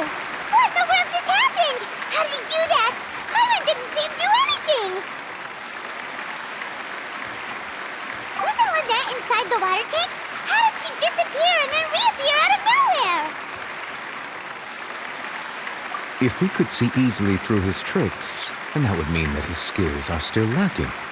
To appreciate magic, you should focus on the show happening on stage, rather than getting caught up in trying to see that which has been intentionally hidden. Guess you're right. Paimon couldn't believe her eyes when Lynette reappeared. Amazing! Thank you everyone. I'm glad you enjoyed that performance. But our magical journey has only just begun. I've prepared even more astonishing surprises for everyone here. The magic of transformation and disappearance can go far beyond what you've just seen. I'm sure many of you are thinking that escaping the water tank was impressive enough, but Lynette is still my assistant after all. In which case, I have ample time to make all necessary preparations. So, for my next trick, I will require the participation of one lucky audience member. Please, if my assistants could bring out the magical boxes now. There are 2 boxes and only 2 boxes. One is here and one is there in the aisle among the audience. I'm sure many of our clever audience members have already guessed our next magic trick. A swap! Our lucky audience member and I will each enter a magic box. After 1 minute, we will each emerge from the opposite box. Now please, everyone pay very close attention to the box you see here. Don't give me any chance to make a move. Wow! How's he gonna do this? Hey, do you think this is all magic tricks, or does Lenny have actual superpowers? The lucky audience member will be generated by this random number selector. It selects numbers entirely at random. Even I don't know who will be chosen to participate. Now then, let's begin. Let me see. Oh, row 7, seat 3. Congratulations! You now have the chance to experience magic firsthand for an entire minute. Please, come forward. My assistant will take you beside the magic box. I'm sorry, it might be a little cramped inside, but no need to feel nervous. We've carefully arranged everything for you to be as comfortable as possible. You don't need to do anything, but no matter what strange things may happen, don't come out of the box. If the magic is interrupted, who knows where you might end up? You might even find yourself in the Fortress of Meropide. Oh, okay. All right. Before I enter the magic box, there is one more thing I need to ask the audience to do. Could you all give me a countdown? Like this. 60, 59, 58. Just keep counting down. You can go a little faster or slower if you like. I won't be able to see anything in the pitch black box, so I'll be relying on your voices to know when time is up. Oh, and no tricks now. If you quickly count from 60 in just 30 seconds, then I'll be in a tough spot. Ooh! Paimon kinda wants to count faster after hearing him say that!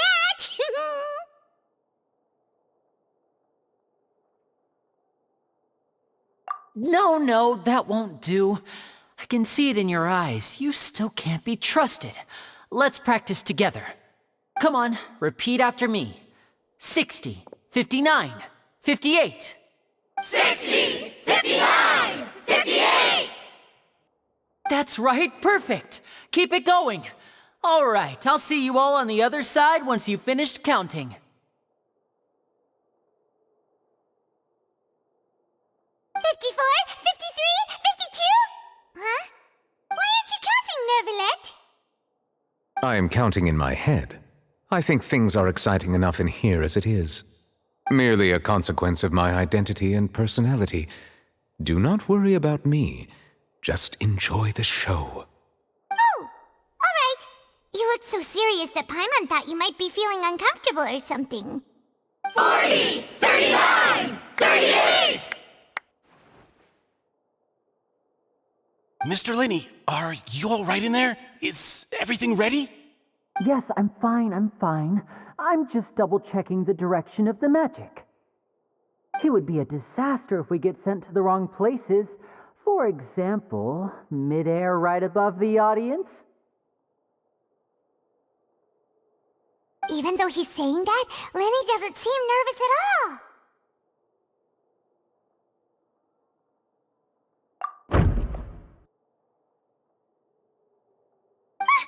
What was that noise? Did you hear it too?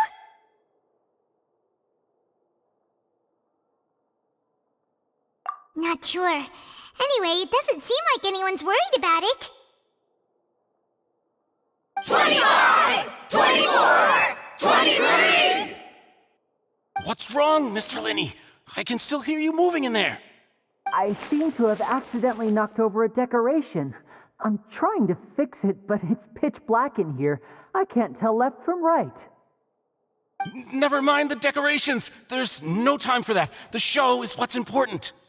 No, that's unacceptable. I want my show to be perfect. Don't worry, we still have 20 seconds. Hear them counting? 19! 18! 17! It seems things aren't quite going as planned. I apologize, everyone. It feels like you're all starting to count faster, but that's all right. I know it can be tiring to do such a long countdown. 10 seconds and change is still plenty of time. 10! Almost there now. 8! Swapping two people is harder work than you might think. Even a master magician like me can't guarantee I'll get it right the first time. Hey, wait! Is this the back one? I can't tell. They both look the same inside. Huh? No, that's not it. I'll try again. 7! Hey, slow down! Honestly! 5! 4! 3! Whoops! That doesn't count! 0!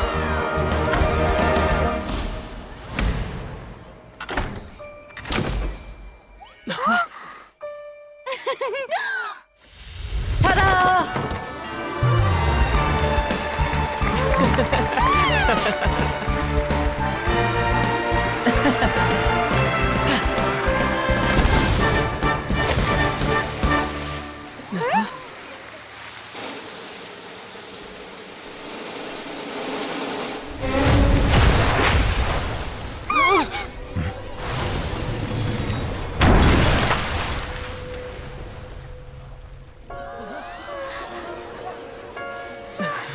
What happened?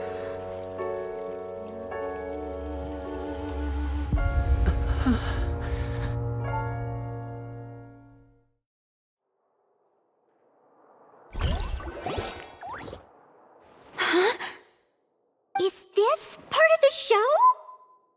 Mr. Linney, you're going to use magic to fix the stage now, right? What happened? Oh no. Maybe this isn't part of the show. The girl was still in that box, right? This performance is over. Medical staff with me. Guards, secure the scene and detain all the performers. Seal the exits. No one is allowed in or out at this time. Yes, that's right. If this was just an accident, then we must investigate the cause. But if this was all part of some scheme, then those accountable will not escape the judgment of the God of Justice. No need to be alarmed, you two. We'll get to the bottom of this soon enough.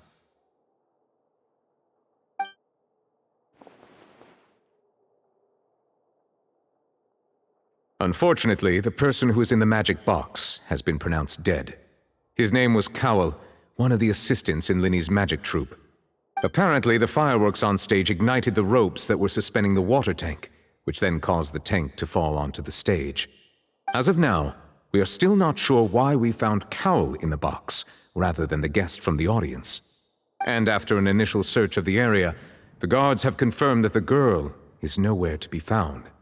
It appears that this incident was not merely some mishap with the performance. And there are many indications that it is connected with the case of the serial disappearances of young women. The serial disappearances case? That's the case that Charlotte mentioned before!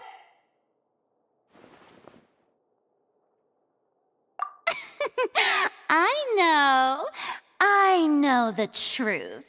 I can see through the whole thing. Really, using such a shallow and obvious mystery as his finale. Did he really underestimate us that badly? I say that our powerful magician, Mr. Linney, is now the prime suspect for the serial disappearances case. Huh? Why me? This whole thing was an accident. Oh, this all occurred during your magic show, did it not?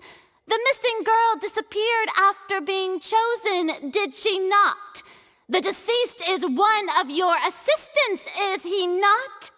Now that I think about it, that whole speech about magicians making things disappear was nothing more than a provocation, a bald-faced challenge. That can't be right! How could Linny do this? He was in the box on the stage the entire time! We could even hear his voice! Besides, before the show, he told us that he would like to catch the criminal behind the disappearances! He couldn't possibly mean catching himself! Save discussion for a later time, please. Lady Farina, may I assume that your comments just now constitute an accusation against Mr. Linney and his associates, and that you are pressing charges? Huh?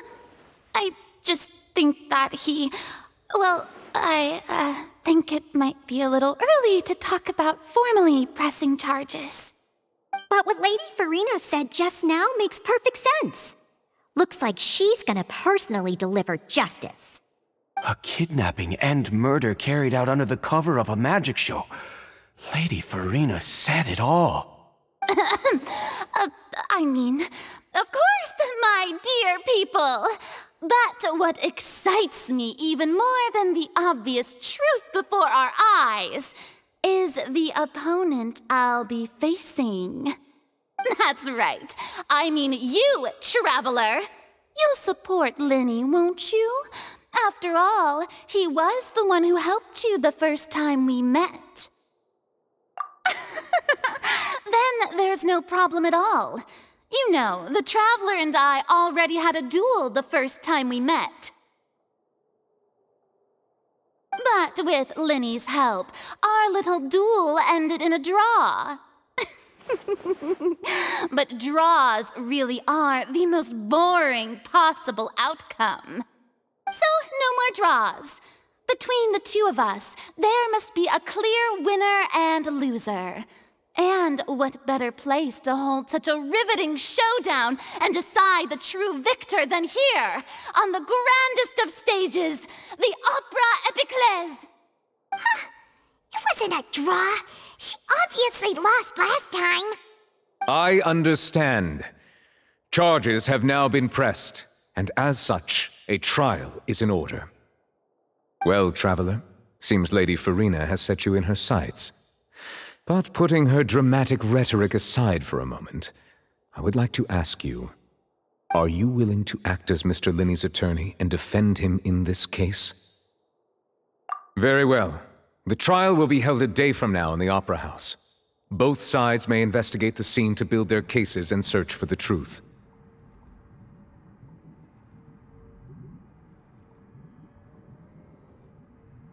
Linney and his troupe are all potential suspects and shall remain within the Opera House. The audience may begin to leave in an orderly fashion once they have been cleared by the guards. A day isn't that long. Let's see what kind of case this big-shot outlander can build in such a short amount of time. I'm really quite looking forward to hearing it.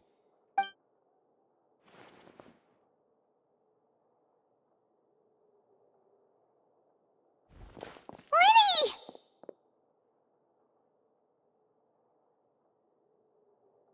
Sorry about everything that happened just now. Were you frightened? Of course! Who wouldn't be scared after witnessing an accident like that? Yeah, I'm a little shaken up myself. How could this happen? And poor Cal. I know you already claimed that you would defend me, but now it's just us talking. Tell me, do you think I could possibly be the murderer? Good to hear. Thank you so much for trusting me. I'm sure everyone sees me as the biggest suspect at this point. But if you ask me, the whole thing is mysteries layered upon mysteries, such that all that's left is confusion. I don't know whether what happened there on the stage was purely an accident or not, and I don't know why poor Cal was in the box. As for how that girl chosen from the audience could suddenly disappear, I'm afraid I don't have any answers either. If someone tampered with my performance, then we need to figure out what they did. Even a skilled and knowledgeable magician like myself couldn't pull all that off in just 1 minute. Which is precisely why we need to investigate! As this book says, the impossible could not have happened. Whatever happened must have been that which is possible. Paimon bought them when we were reading at the bookshop in the city earlier. Pretty cool, huh? Don't worry, Paimon used her own savings to buy them. It wasn't from our travel funds. I think they look cute on you, Paimon. You have good taste, Lynette. That's the right attitude. Feeling depressed isn't going to help me now. I need to get back to my normal self. But with the guards watching our every move, it's going to be especially difficult for Lynette and I to prove our own innocence. Good thing you agreed to be our attorneys. Thanks for that. We'll be counting on you. Yes, thank you so much. Yeah, just leave it to us. Oh, since we're going to start investigating, Paimon has a question first. Where did Lynette go during the performance? Ah, well, I'm afraid that would involve some of our essential trade secrets as magicians. The secrets behind our magic are past saving, Linny. I suppose you're right. The truth behind our tricks is going to be important evidence that will be weighted during the trial. 'Tis truly a pity. As a magician, our magic show is a work of art. We've poured countless hours and spared no effort in perfecting it.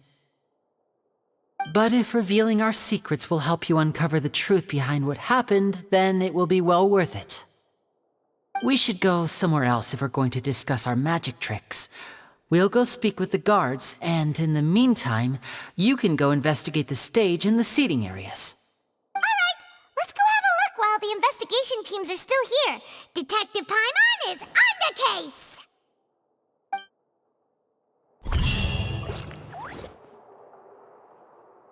Hello, officer. How's the investigation going? Ah, I see. You must be the traveler that Lady Farina mentioned. Listen, I'll be perfectly honest with you. I'd avoid getting mixed up in this whirlpool of a mess if I were you. Huh? What do you mean? Come with me and you'll see. The deceased is one of Linny's assistants named Cal. Even though he hadn't joined the troupe long, he was hardworking and everyone generally liked him. The assistants are usually in charge of setting up and inspecting the props, as well as assisting with the show and keeping the crowd engaged. As you probably saw when you were in the audience, the water tank suddenly fell and smashed the box with Cowell inside it. This is the real mystery. We've already searched the scene and were unable to find any traces of the girl. However, if you look carefully, the box was positioned directly under the water tank. The ropes holding the tank were then burned by the pyrotechnics on stage, causing them to snap. All these factors lining up so perfectly makes it hard to see this as a mere accident. If anything, the more logical explanation is that the whole incident was intentionally planned, and Linny is the most likely person to have access to all these areas. But he doesn't have a motive. Are you both good friends of his?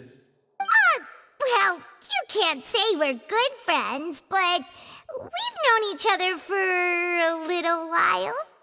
So in just a short time, he was not only able to win your trust, but even convince you to act as his attorneys. I know there's no such thing as magic. The real trick of a magician is holding the audience in the palm of their hand. I've seen a lot of cases, and I can tell you that people are the least reliable kind of evidence. Sorry, I tend to be pretty straightforward. Just know that I'm warning you for your own good. Anyway, you may investigate the scene of the crime yourselves if you're curious. Who knows, maybe you'll be able to come up with some new evidence.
Go ahead, have a look around. In the end, we're both after the truth.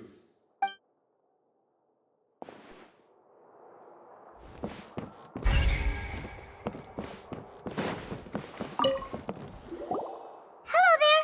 What are you investigating? Oh, this location has also been cordoned off because the Magic Troupe members are currently considered prime suspects. The investigation team is still collecting evidence. The seats were all booked in advance, so we were able to deduce the missing woman's identity by checking the guest list. Sure, it's not like this is confidential information. We will publish it later anyway when we petition the public to help us find the missing person. Her name is Halsey. She's a painter from Fontaine who's made a bit of a name for herself. Apparently, she wasn't a regular at the Opera House, but she'd been feeling some pressure with her work lately, which made her decide to come see the magic show. The Magic Troupe members all claim not to know her, and we have looked into her social connections. It seems that she has no personal grievances or conflicts of interest with the suspects.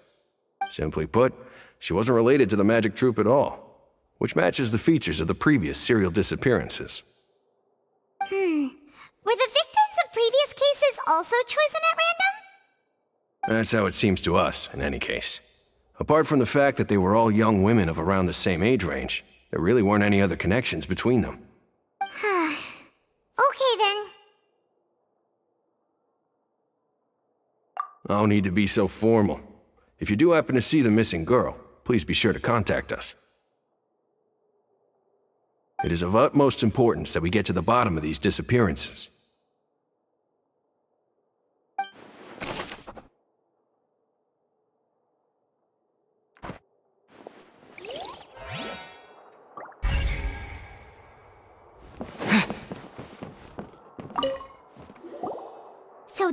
the rope that broke and caused the water tank to fall.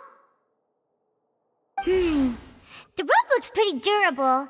How can it be burned through so quickly by fireworks? Why are you suddenly so serious, Traveler?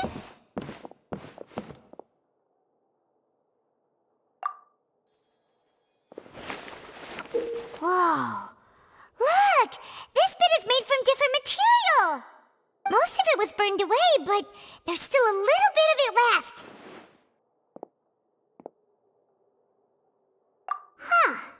So if a rope meant to hold something was made with that kind of material in it, then that means... Wait! Paimon should write all this down! Let's take notes!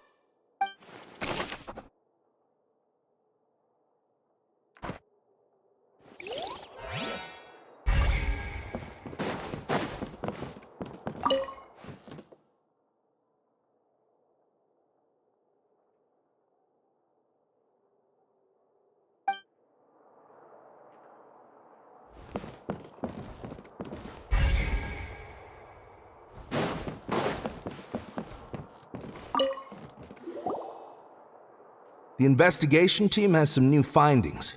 Turns out there's an issue with the random number selector after all. See, I told you. What if the machine picked some big guy's seat? You think the murderer would have still made his move then? Sorry to interrupt, but we're helping Linny and Lynette with their side of the investigation. What were you saying about the number selector? There's something wrong with it? You're trying to help them? That'll be a tall order. Linny used the machine to pick a random member of the audience during his performance, right? The lucky girl that later disappeared. Well, we thought there might be a serious problem with the machine, so we had it taken away for further inspection.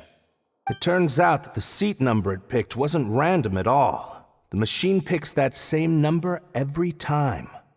I'm sure you already know that you have to make a reservation in advance to get a seat, regardless of whether it's a trial or some performance. In other words, Linny knew who would be sitting where from the very beginning. That much checks out. Linny reserved our seats for us, too. Bet you see why I was saying it'd be tough to make a case for Linny. Even though it's bad for Linny's case, Paimon had better write it down.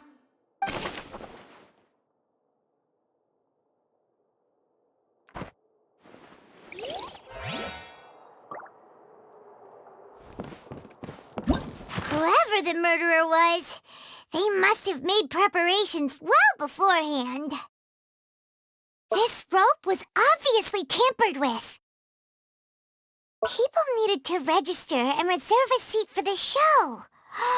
That, combined with this number selector, could allow you to pick a young lady instead of some old fogey.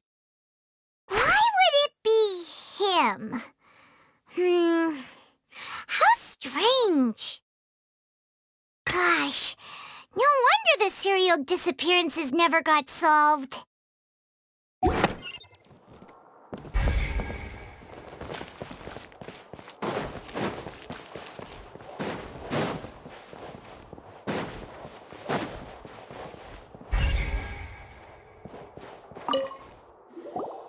I see that you're investigating the area.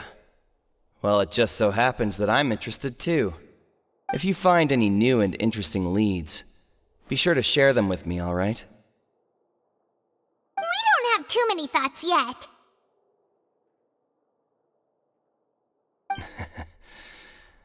Then why don't I tell you my hypothesis first?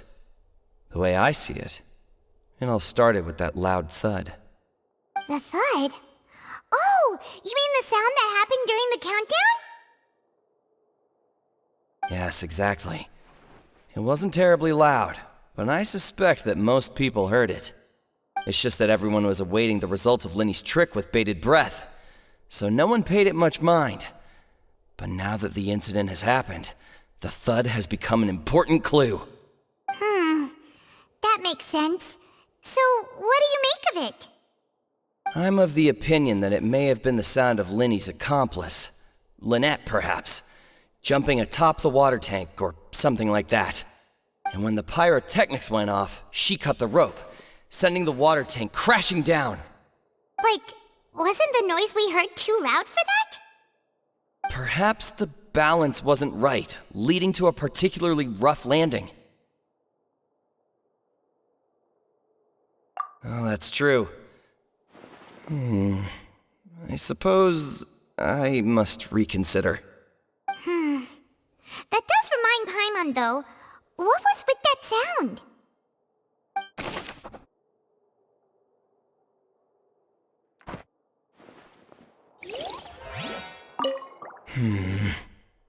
Could it be that I didn't see it happen?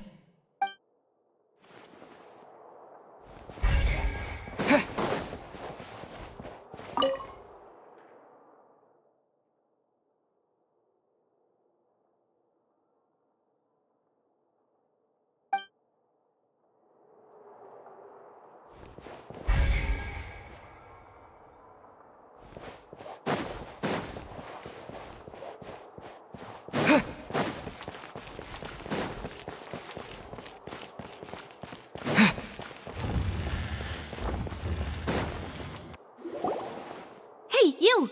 Yes, both of you! Over here! I've been keeping an eye on you for a while now. Huh? You mean us? That's right. If I'm not mistaken, you're also among those who wish to cut down the thorns and pursue the truth. No? And by the looks of it, you're not from Fontaine. Well, you're right on the more about that one, but who are you? Have you never heard of the Spina di Rosula? From mediating disputes and providing protection to solving conundrums, you name it, Spina di Rosula does it. And I, Navia, have the honor of being its renowned president. Though those who play by our rules call me boss. I'm Silver, her attendant. Pleased to meet you. And I'm Melus. Demoiselle's various daily needs and affairs are under my purview. Huh? Boss? Demoiselle? What gives with the names?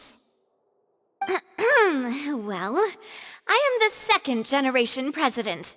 Melus and the others are still used to my previous title.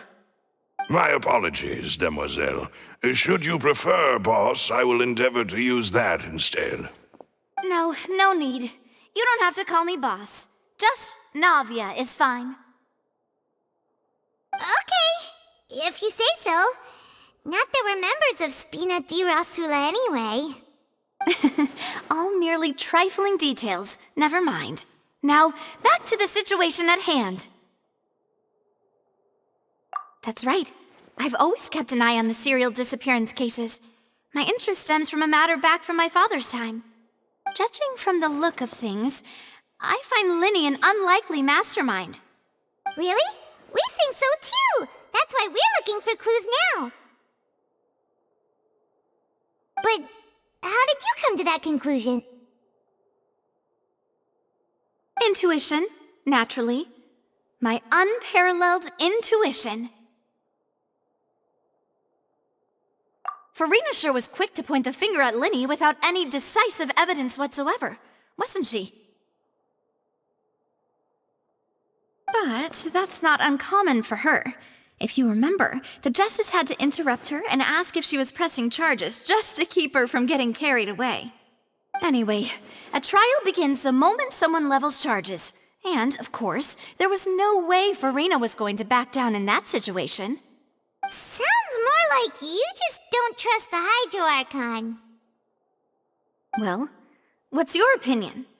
I must admit that she can be interesting at times, but liking her doesn't mean that I'll blindly agree with her. All right, I've answered your question. Now, it's time you answer mine. Wait a minute, did that answer count? Well, I say it does. But don't worry, you won't hear any pointless questions from me. In your opinion, do you think it's right to treat a trial like it's an opera?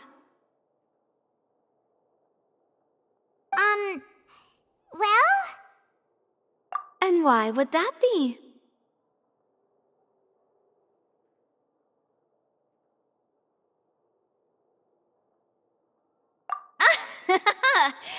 See, Silver and Maloose? I told you they'd be different. Most astute of you, demoiselle. I too think that the traveler's response was most excellent. No matter how wonderful the script or how fervent the audience's expectations may be, the trials that go on stage here must be based in fact. And if that can be done, boss, then... All right, that's quite enough, Maloose. Anyway, I like your answer. You passed with flying colors. Now, I need to make some preparations, following which our joint investigation shall commence.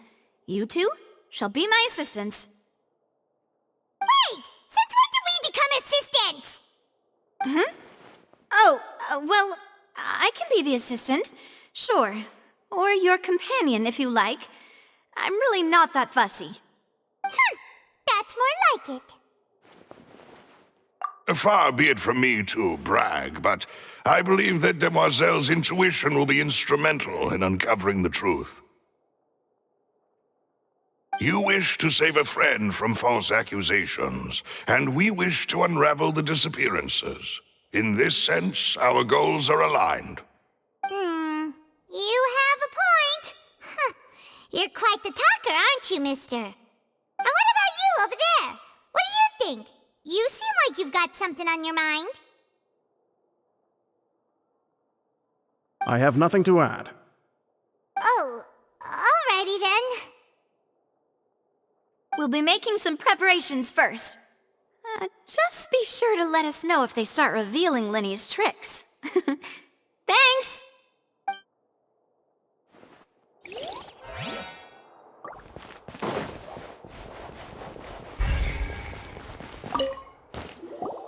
Sorry, but no one can freely enter or exit the Opera House at the moment. If you wish to leave, you must register your identity with us first. No, we're not leaving. We're representing Linny and Lynette as attorneys, so we're investigating the case. Were you always guarding this entrance? Yes, after the Chief Justice gave the order, everyone coming in or out must undergo a strict inspection. So, the missing girl couldn't have left from here, at least, not from that point on. I doubt there was much opportunity then, either. How can you be so sure, Well, because I was in charge of security near the entrance at that time. I couldn't see Linny's performance from here, which was quite a shame. Just my luck. But still, I did not abandon my post, and I stayed put no matter how loud the applause was. If someone had so much as even approached the door, I would have noticed it, let alone if they had tried to leave. We Melazines are good at that sort of thing, you know. So, it's safe to say the girl couldn't have left through here. Alright, thank you for your help. This'll be useful info.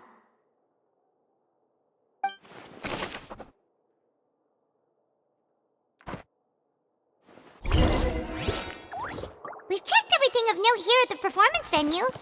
Paimon wonders how Linny's discussion with the guards is going.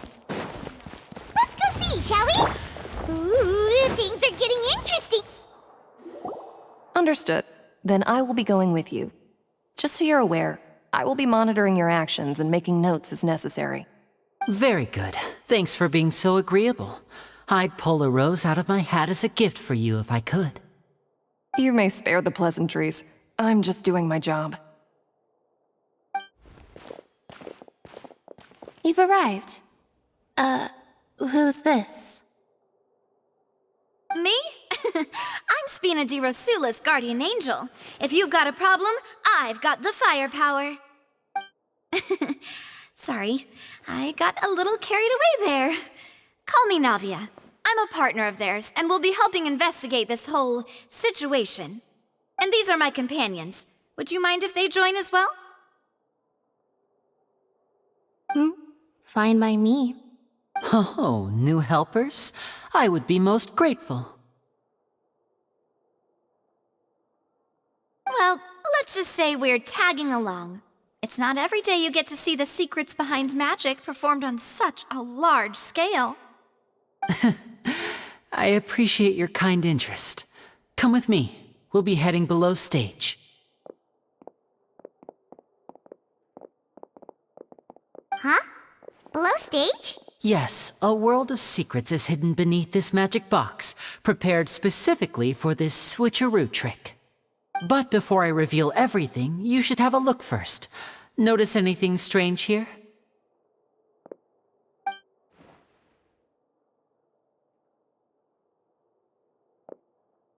I'm not trying to be dramatic. Remembering the details of a trick will help you understand the methods used to perform it more easily. Huh.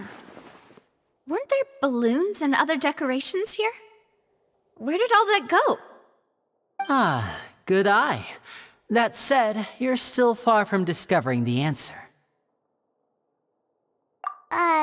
The back? You mean the inside of the door? What's different about it? Paimon didn't notice anything. Very good indeed. I thought you might not be able to catch that, given that you were sitting in the first row. The back of this door was patterned. Those patterns are now gone, replaced by a smooth wooden board. So, if you put 2 and 2 together, what do you get? Exactly. All right, let's go. I'll tell you how it works as we head down.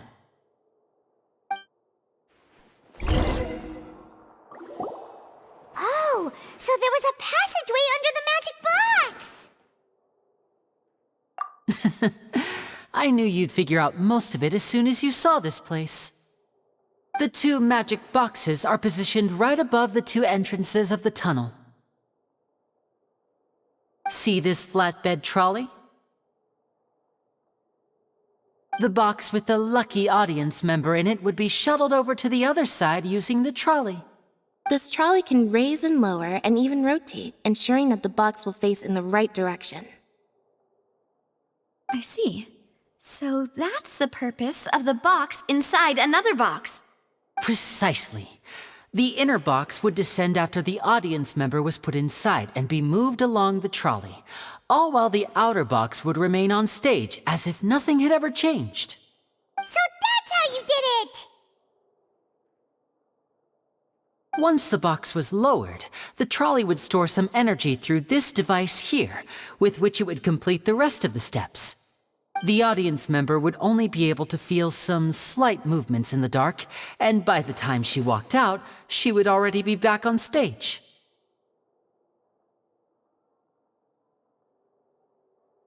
Right! You were talking that whole time, and you even came out for a moment near the end! Ah, yes. A phonograph operated by Lynette was used to achieve that effect. My assistant and I had already scripted our conversation beforehand. When the countdown began, I had already gone to the opposite box via a tunnel using that ladder. And what about Lynette? Where was she? I was in the mezzanine space in the back of the box. Oh, interesting! That's how we were able to coordinate Linny's lines with the assistant. And, by the way, I was the one who walked out of the box at the end. I mean, we are twins. All it takes is a change of clothes and no one can tell who's who. And that's my favorite part of this trick. Only Lynette and I can perform it. So that's how it all worked!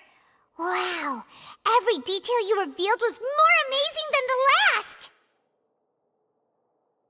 Lynette would briefly walk out of the box and then go back in, jumping into the tunnel and escaping before the box on the trolley could finish ascending. And then I walk out of the other box in the audience area, and the trick would be complete.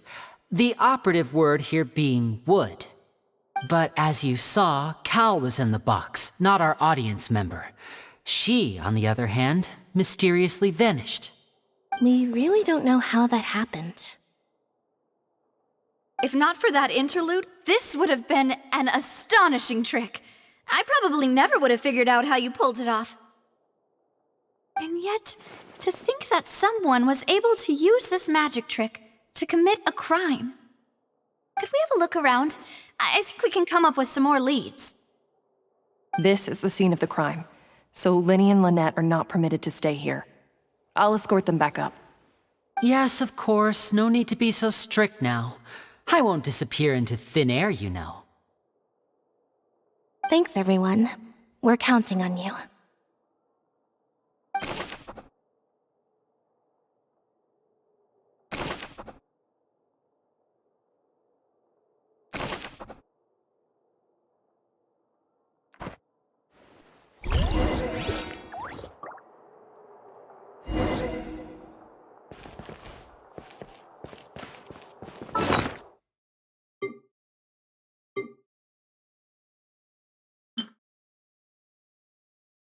Why would it be him?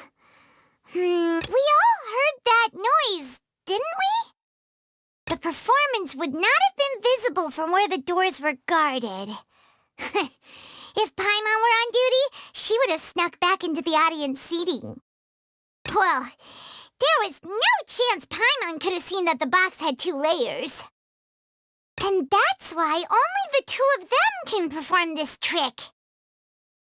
Digging a tunnel just for a magic trick? Whew, that must have been a lot of work.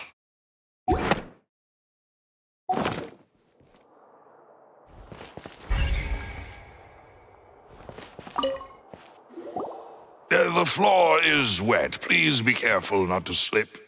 Speaking of which, why would there be water here? Oh, Paimon knows! It's one of those tricks where you pour water into a jug and then flip the jug over only for the water to disappear? And here's a broken vase. Huh. Did the trolley knock it down while moving? That can't be. The trolley moves along tracks from start to finish. It couldn't have hit the vase at this distance. Let's note this down too and think about it later.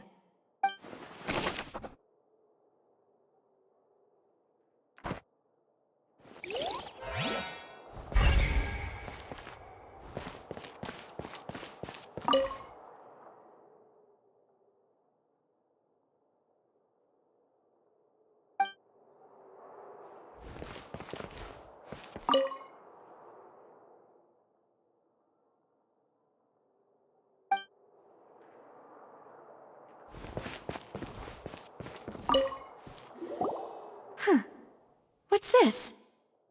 Looks like a hook tied to the end of a rope. Huh? There's all kinds of odds and ends here. Perhaps it was a prop for a different trick. But why would it have been left here? Whatever it is, let's make a note of it first.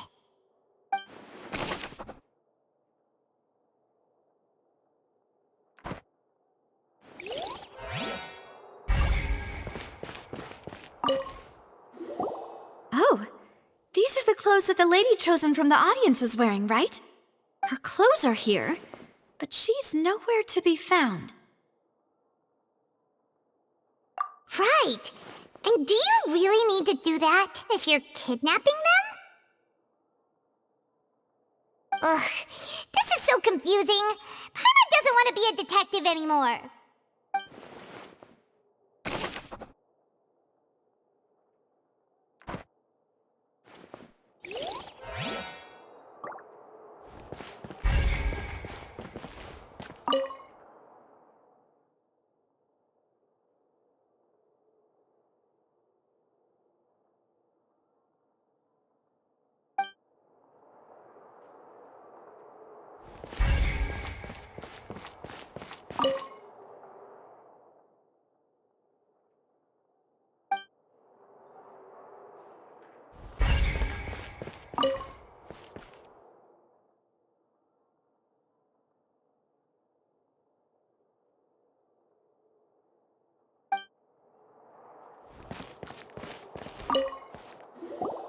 What is this place?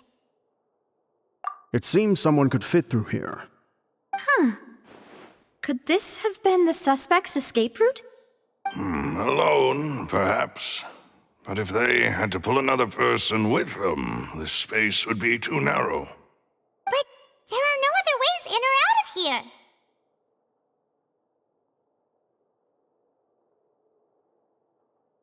Oh, you're right! Let Paimon write that down.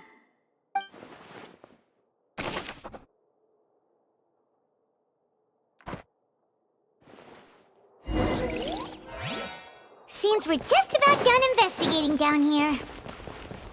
Yes, let's head back up.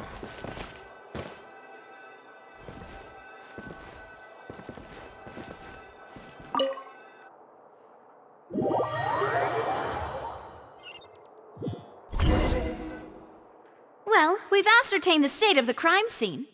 Let's find a place to sort out our findings once Malus returns. It seems to me that there are several things that don't add up here. Apologies for the wait, demoiselle. So, what did the guards say? Did the criminal escape through the vent? They believe the odds of that are very low, since the vent leads to the Opera House's basement. The guards have checked the area carefully. No one left through the basement during the performance or after the incident, and no one was found hiding there. So the tunnels become like a secret chamber then! You know, like the kind you usually see in novels!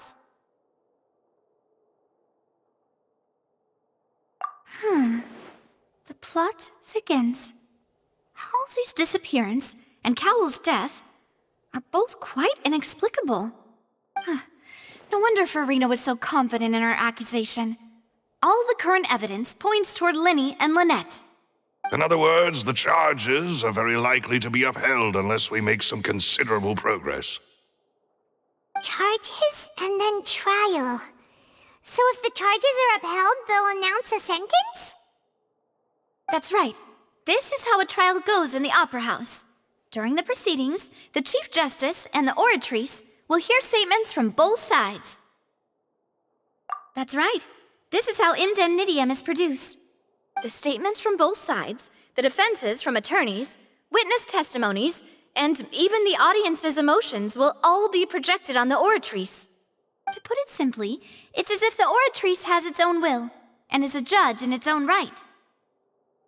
This also precludes any kind of favoritism on the part of the Chief Justice. Not that this has ever happened anyway. Once both sides have finished speaking, the Chief Justice will make his final decision. This, too, will be used by the Oratrice as a reference. Then, finally, the Oratrice will be consulted by officials. The result it returns is the will of justice itself. Huh? So that machine is the one that actually decides? Paimon thought Neverlet called the shots. In practice, there is very little difference. Both have always come to the same judgment, which is why people have great faith in the Chief Justice. Ah, yes, the guards also asked me to convey that none of us will be allowed to leave this place before the trial. Huh? Why? Because we've chosen to act as the twins' proxies. That makes us persons related to the case. They're concerned that we might be colluding with outside parties, or that we might find outside help to disrupt the case. And even if that were not so, it could prove problematic if we happen to spread key information about the case ahead of time. I'm ready to break out at any time. Whoa! There's no need for that! Paimon thinks they have a point. That said, are they providing food? Of course. I just hope you don't mind the lack of options. I'm afraid that catering to all tastes is not in the cards, nor is any guarantee of balanced nutrition. In that case, let's just sort out our findings together here. Pity. I was hoping to take you to try some of Fontaine's famous desserts, too. I mean, what better way to properly think through our findings than over some tea and sweets? Huh. Breaking out suddenly doesn't seem like such a bad idea after all. Just kidding! Paimon will still do her best, even if there are no snacks. What do you mean, no snacks? Of course we'll have snacks. If we cannot buy some, then we'll simply make some. Huh? Here? But how? Understood, Demoiselle. Everyone, please come with me.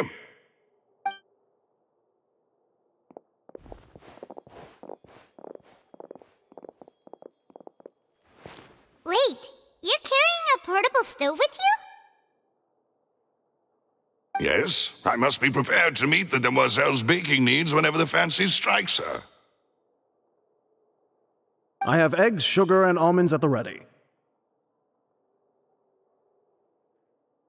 Good work, you two.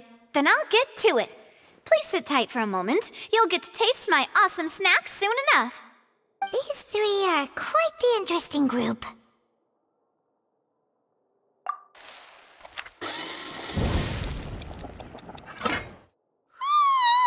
And Paimon thought it smelled good while it was still in the oven. Oh, it's even better now. Paimon can't stop drooling. From the way you had these two guys carrying all that stuff around, Paimon thought you'd have them do more during the baking process. But you ended up doing the entire thing by yourself. Beating the egg whites, grinding almonds, everything. I was applauding. And I was giving encouraging smiles.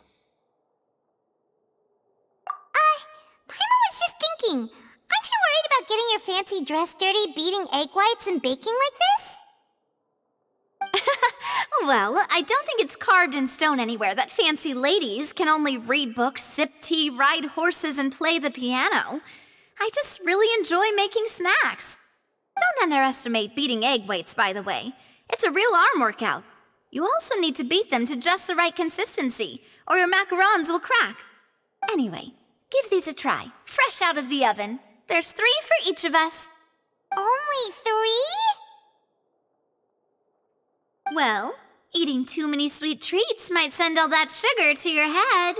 You wouldn't be able to think clearly about the case on a sugar rush, would you? Tea is ready to be served as well. This is Demoiselle's favorite, strong black tea with a floral fragrance that clears the mind and lifts the spirit.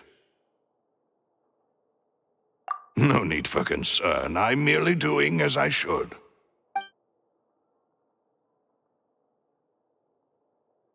All right then. Down to business. As Paimon mentioned previously, the tunnel seems to be something of a secret chamber. However, we can assume that Linny and Lynette were not alone within it. Some criminal also occupied its sealed confines. The magician twins could have committed the crimes, of course, but they lack any logical motive. Exactly! Why would they do such a thing right when everyone was watching?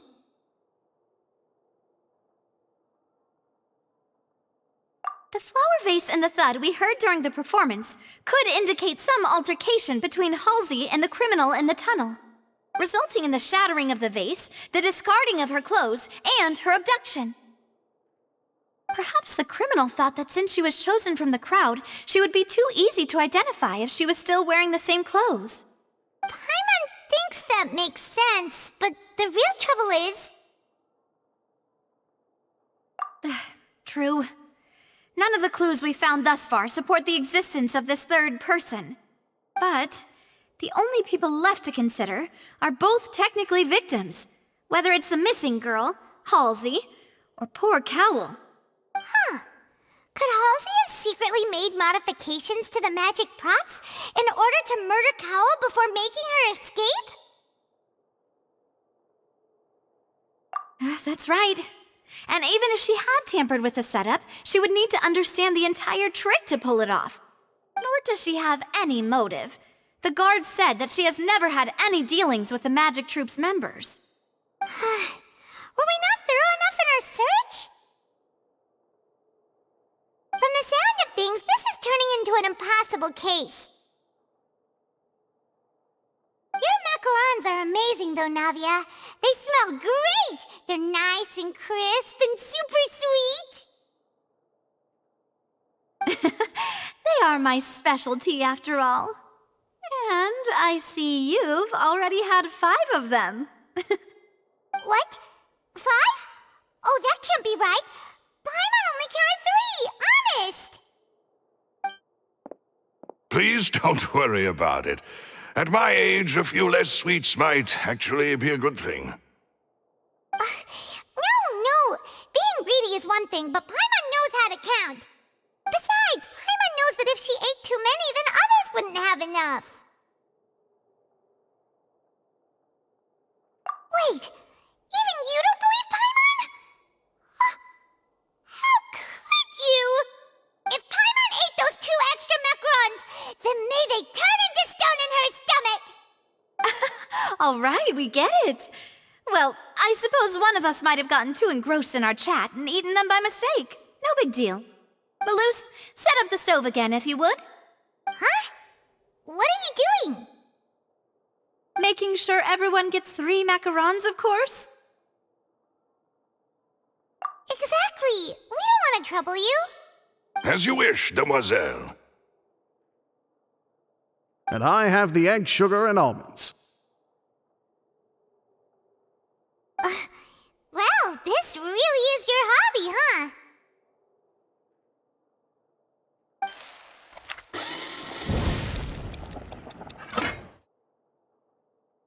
Well, that's it for snack time. I'm going to have another look around the area. I don't know what we're looking for yet, but we've still got some time.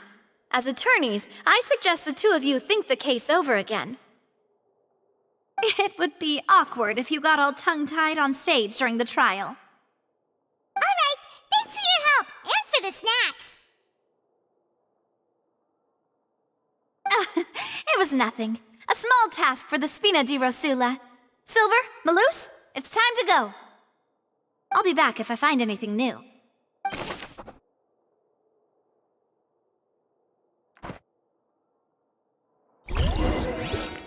All right, it's time to put our heads together.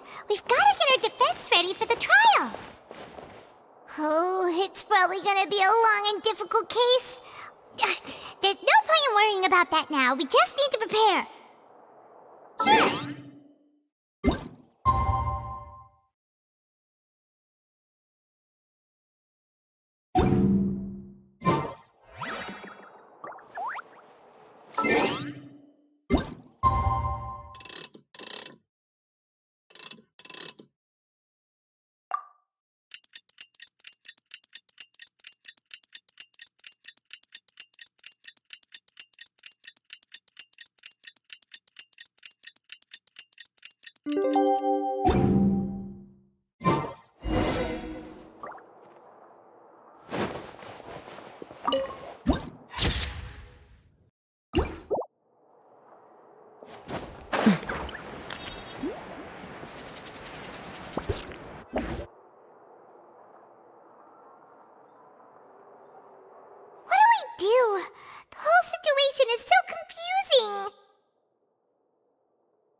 Impossible things don't just happen. We'll get to the truth one way or another.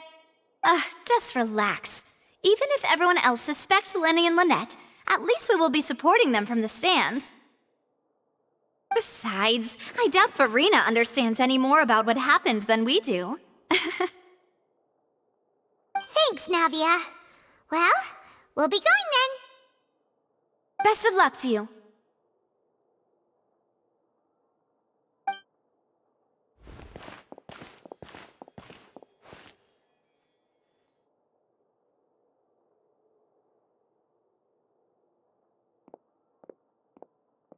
Ah, finally, you're back. Well, how did your investigation go? To be honest, you might be disappointed. No. We're already very grateful that you were willing to help. Well now, don't you all look disappointed. Don't tell me that your investigation came up empty-handed. That was to be expected, of course. The guilty can never produce proof of their innocence. But don't let that stop you. I shall be terribly disappointed should you, my most anticipated foe, concede so easily. Since both parties are present, I declare that the trial regarding the magic show incident is now in session. Firstly, in order for the audience to understand the causes and results of the incident, could we please have Mr. Linney explain the trick? Yes, of course. I will explain while Lynette demonstrates on stage. All the necessary items have been prepared.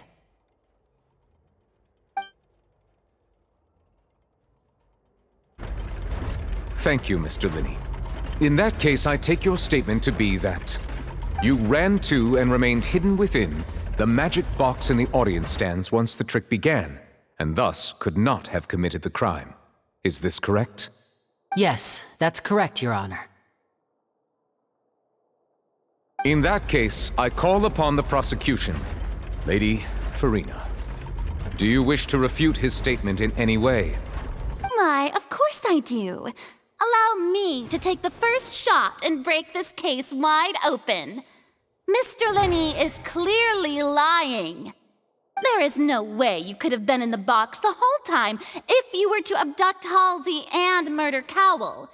In fact, I'd say you were hardly in that tunnel at all. That is simply your hypothesis based on the presumption that I'm guilty. Oh, is that so? And if I may ask, what did you hear while you were inside your box? The roaring countdown of the crowd, of course. That's how I kept track of the time and built anticipation for the finale. And you didn't hear anything else at all? Nothing that might leave an impression of any kind? No, nothing. I see. But when the count reached 30 seconds or so, there was a thud. One so loud that I believe practically everyone heard it. Huh? Hey, hang on. Something's not right here.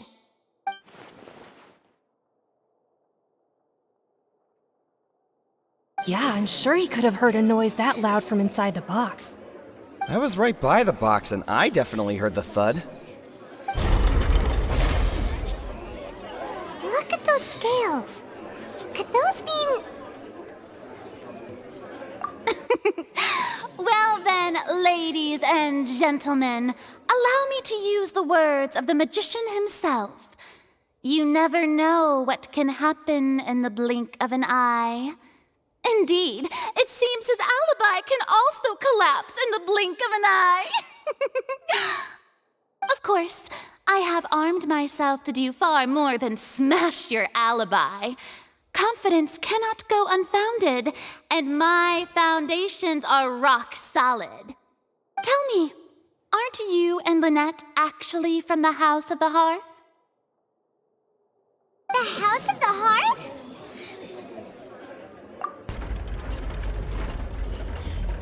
No wonder they did something like this. So the serial disappearances were the Fatsui's doing. Now it all makes sense. I've got a feeling that what happened on stage probably wasn't just an accident.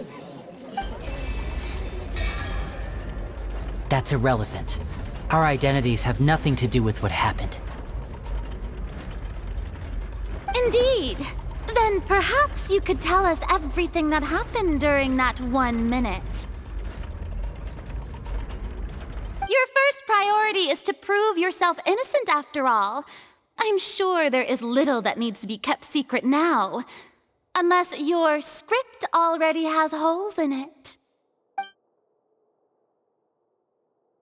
The Outlander is speechless. My, oh my, don't they look flabbergasted? Now comes the infighting and discord, I suppose. This was almost too easy. Good thing I made all those preparations. Seems the all-nighter I pulled last night is really paying off. Hey, Linny, why didn't you tell us this before?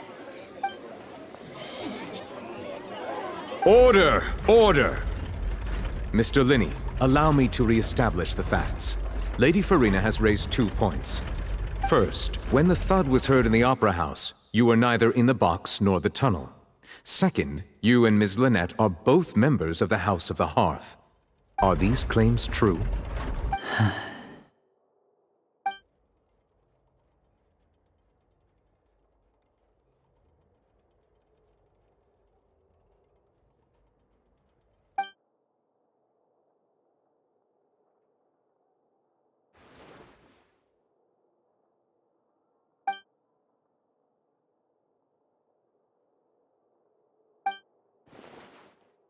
Please answer my question, Mr. Linney. I'm sorry. Yes, they're true, Your Honor.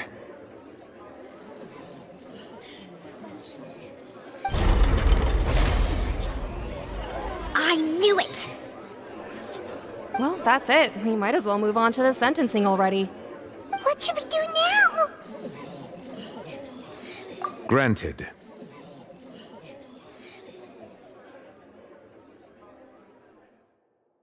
In that case, what is your request? Is that really necessary? They're already as good as guilty. The defendant deceived their own attorneys. What is there left to discuss? Order! Order, I say! Your request is reasonable, and we shall adjourn. This trial will reconvene in 1 hour. So you would stick to Mr. Linney's defense even after knowing what you do now? You certainly have more professionalism than I thought. In that case, my dear audience, let's allow the joy of victory to steep for a little while longer.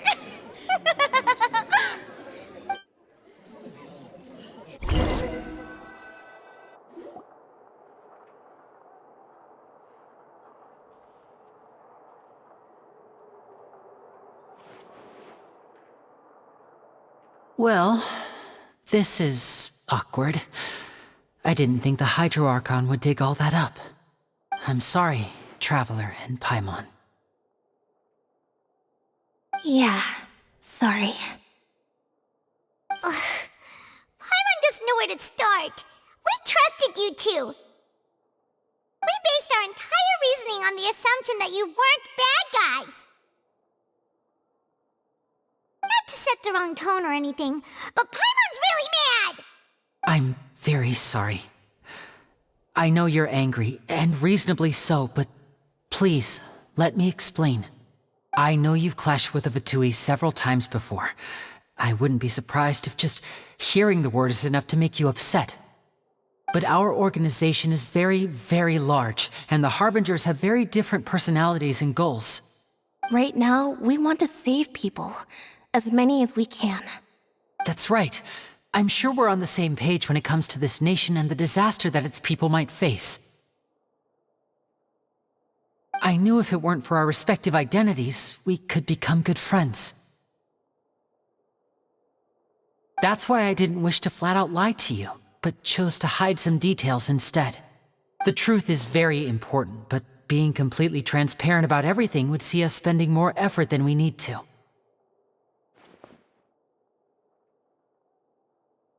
Right. So, you be the judge. Heck, if I were you, I fear that I'd even struggle to trust me at this point. You met a Fatus who works as a magician, a trickster by trade. All by coincidence, too. But still, I'm asking you to trust me. I am no criminal. At least, not in this case. Sorry. Please forgive us. Well, you both say that, but...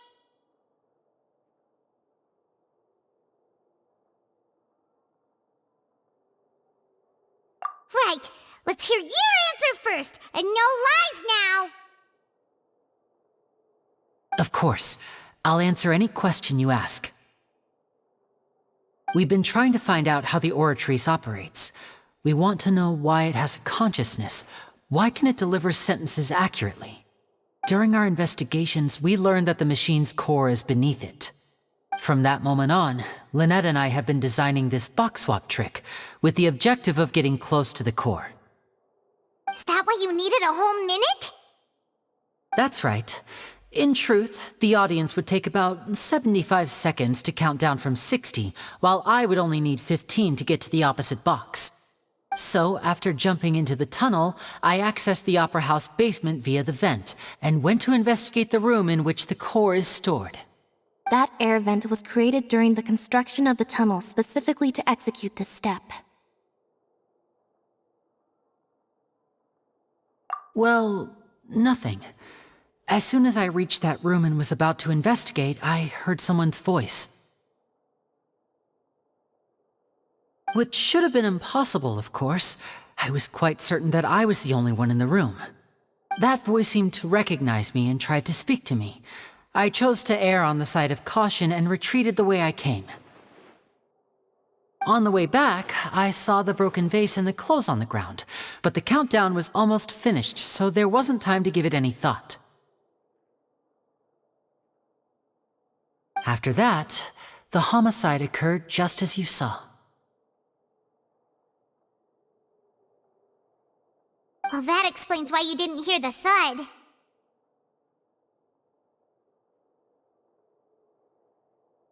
Because of that prophecy I told you about, of course. We must know all we can about this nation's secrets in order to deal with that prophesized crisis. That's the only way we can save everyone. So, there you have it. The whole truth. I swear, I didn't hide anything from you this time. It was never my wish to proceed under this cloud of mistrust either. But like I said earlier, you can be the judge. If you want to leave because you don't trust the Fatui, there's nothing I can do to stop you. Well, Traveler, you decide. Paimon will follow your lead however you choose.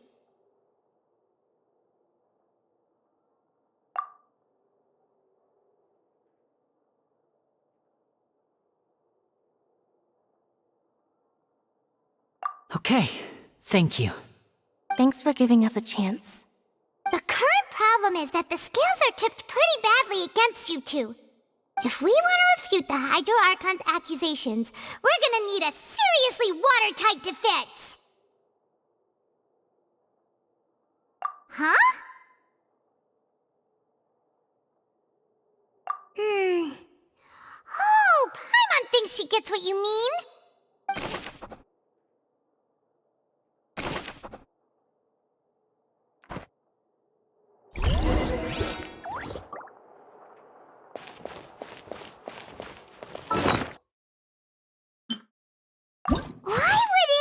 There was no third person. And Paimon didn't eat more than 3 macarons either. That size wouldn't have been a problem for Paimon. Paimon hopes he's telling the truth. Doesn't seem likely that anyone could have been there. Whoever the murderer was, this is probably a prop too. Oh, looks like it could hook onto a lot of things. Like the Traveler's fishing rod! This flower vase is probably a prop for the show. But it also could have been used in the crime. Paimon doesn't get this at all. You think about it for a bit, Traveler.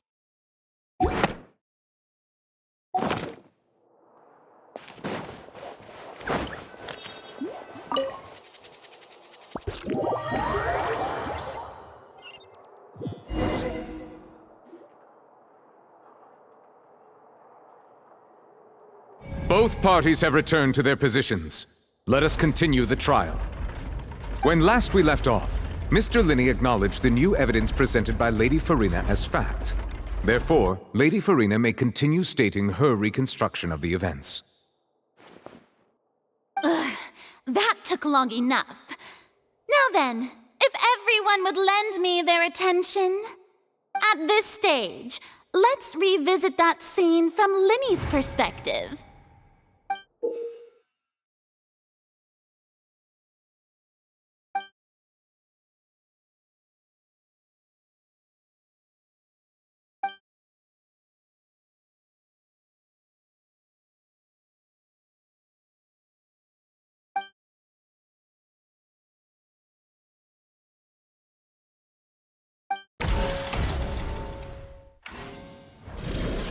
Countdown began, he entered the tunnel. When the flatbed trolley passed, he opened the box and got into an altercation with Halsey, which caused the loud thud. He did not realize that this sound could be heard by everyone in the opera house, which is why he claimed earlier that he could not hear the sound. Finally, he used the vase to knock her out, before making her change clothes to prevent others from recognizing her. At this time, Cowell arrived in the tunnel, having heard that strange noise, and caught Linny red-handed. So Linny proceeded to knock him out too before stuffing him into that box. Afterward, Linny passed the unconscious Halsey to his accomplice through the magic box in the audience stands, before operating the devices such that Cowell's death would be ruled an accident. And there you have it. That's the truth behind what happened. Does the defendant's side have any objections to Lady Farina's description of the events? The key to refuting Lady Farina is the order of events, what Linny experienced, and what he saw.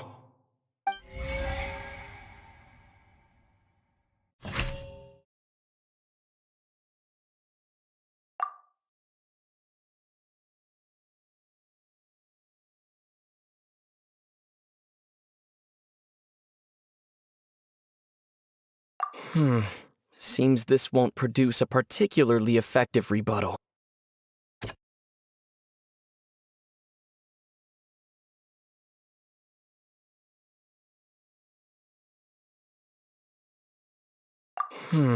Seems this won't...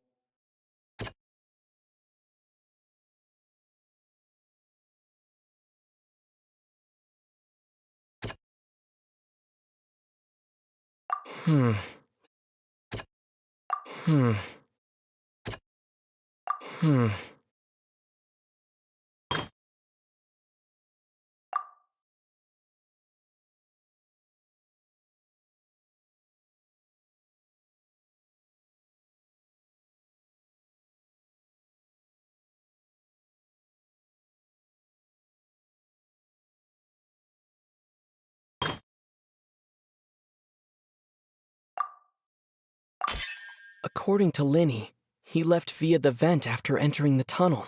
He couldn't have had that altercation with Halsey.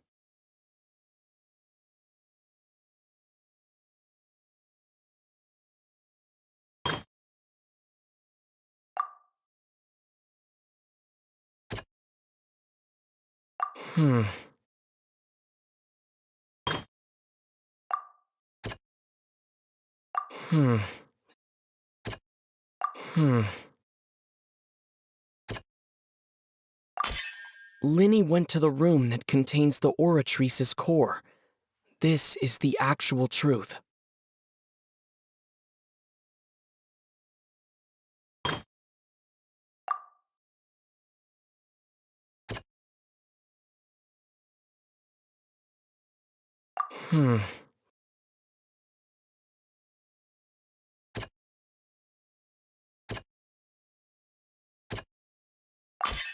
Linny did not take part in the underground altercation. He only witnessed traces of the aftermath. Attention! Ace Detective Paimon has something to say! When the countdown started, Linny did indeed go into the tunnel. But he immediately used a vent to access the Opera House basement, which is where the underground core of the Oratrice is stored. Once he reached that area, he heard a voice in what should have been an empty room. Since he felt something was amiss, he returned immediately. The crime scene had already developed by the time he reached the tunnel again, and in order to complete the magic trick, he did not remain there for any length of time. Finally, he reached the surface, and that was when the accident happened from his point of view. Therefore, he's innocent!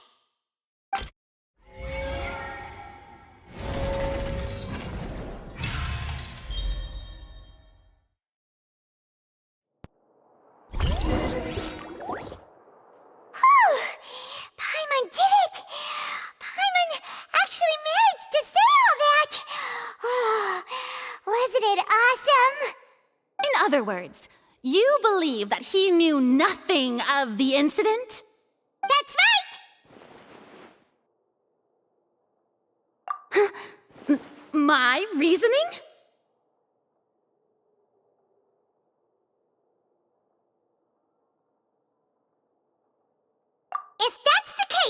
Then if Cowell hadn't entered the tunnel, who was the entire setup meant to kill? Assuming that what you say is true, Linny only needed to kidnap the young girl to cause a new disappearance case. What would the point of killing someone on stage be? Oh, they have a point. That's right, you tell them! And that's why they're partners of mine. They've managed to turn things around. Oh, well, your denial is very strident, I'll give you that. But what proof do you have to back your claims? Of course I do. If he had been in the magic box the whole time, how could he have not heard that sound? Why do you ask? You're saying that he wasn't?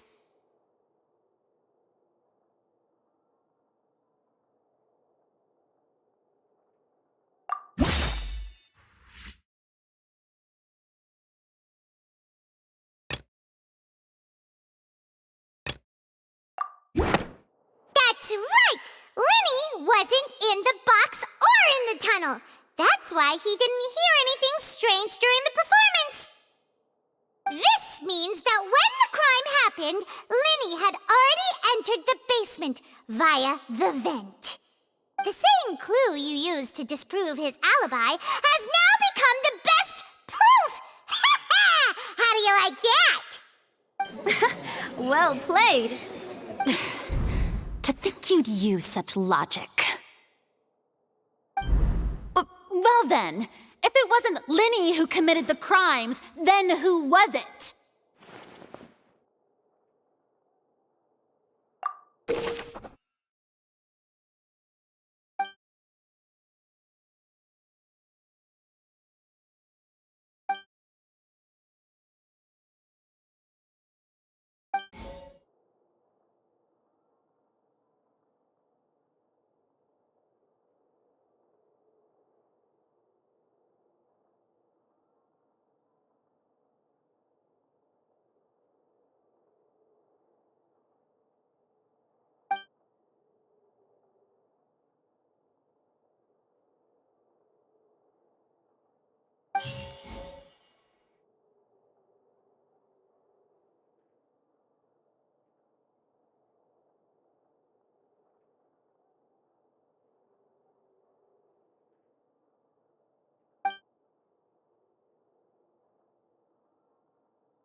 Could there have been a third person involved?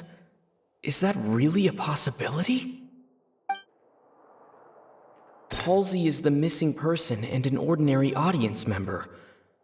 Or did she have her own scheme all along? The deceased's name is Cowell, Linny's assistant. He would have been able to tamper with the equipment.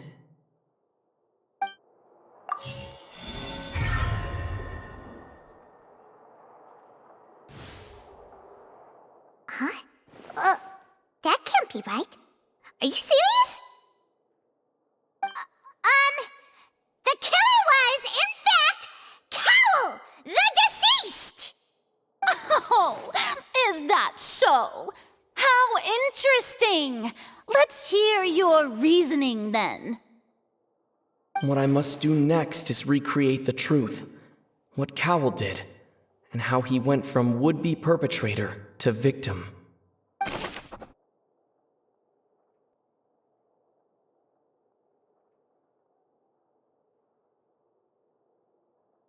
Linny was not in the tunnel at that moment, which gave our criminal ample time.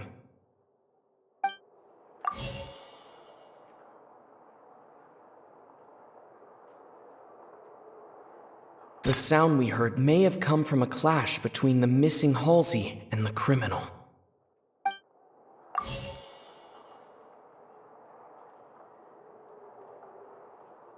The deceased's name is Cowell, Linny's assistant. He would have been able to tamper with the equipment.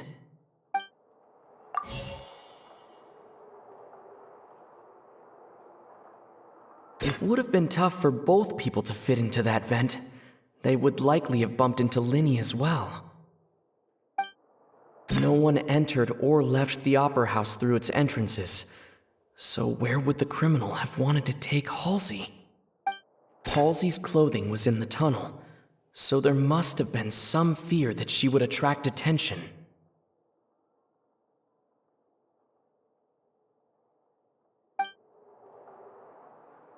No one entered or left. It would have been tough for both people to fit into that vent. Halsey's clothing was in the tunnel, so there...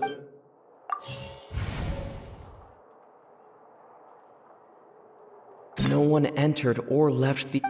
It would have been tough for both people to fit into that vent. They would likely have bumped... No one entered or left the Opera House. It would have been tough for both...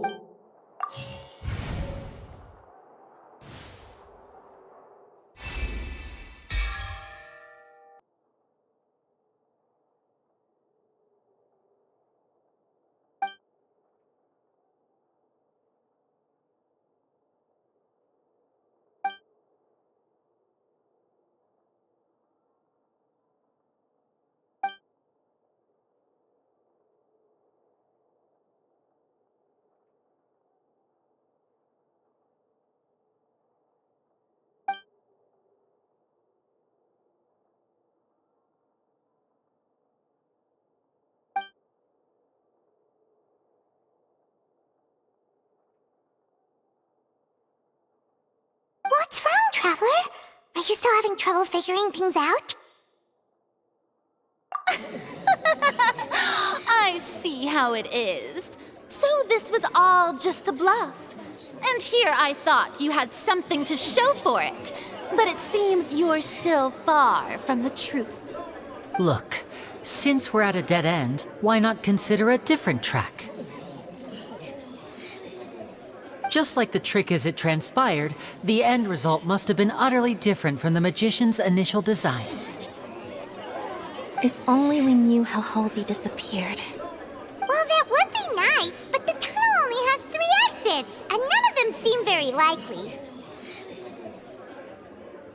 And it's not like this is a magic trick where you can just make a real live person disappear. You know, like you did from that water tank, Lynette.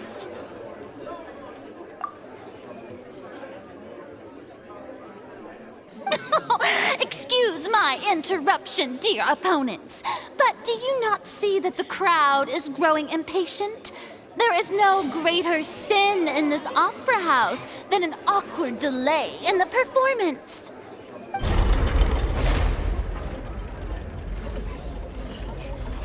If the defense is unable to make further effective arguments, we will move on to the next stage of the trial.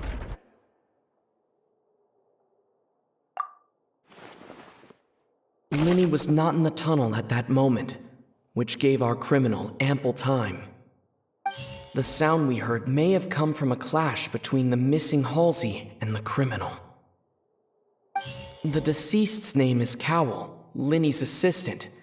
He would have been able to tamper with the equipment. The vase was not broken by chance. It was used to cover important evidence. The water!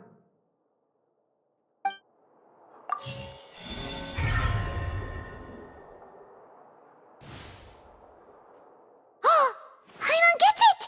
It all comes together if Halsey disappeared instead of being kidnapped!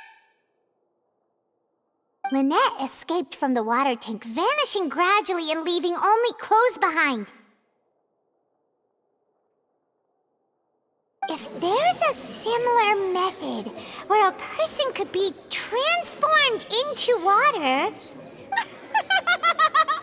Oh, just a moment, please. I do hope you know how preposterous you sound at the moment. How could a person ever be transformed into water? This is reality we're talking about here, not some magic trick.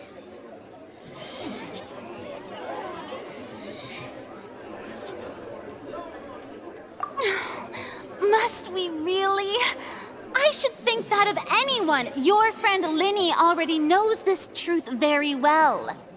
Magic tricks are ultimately just illusions and misdirection.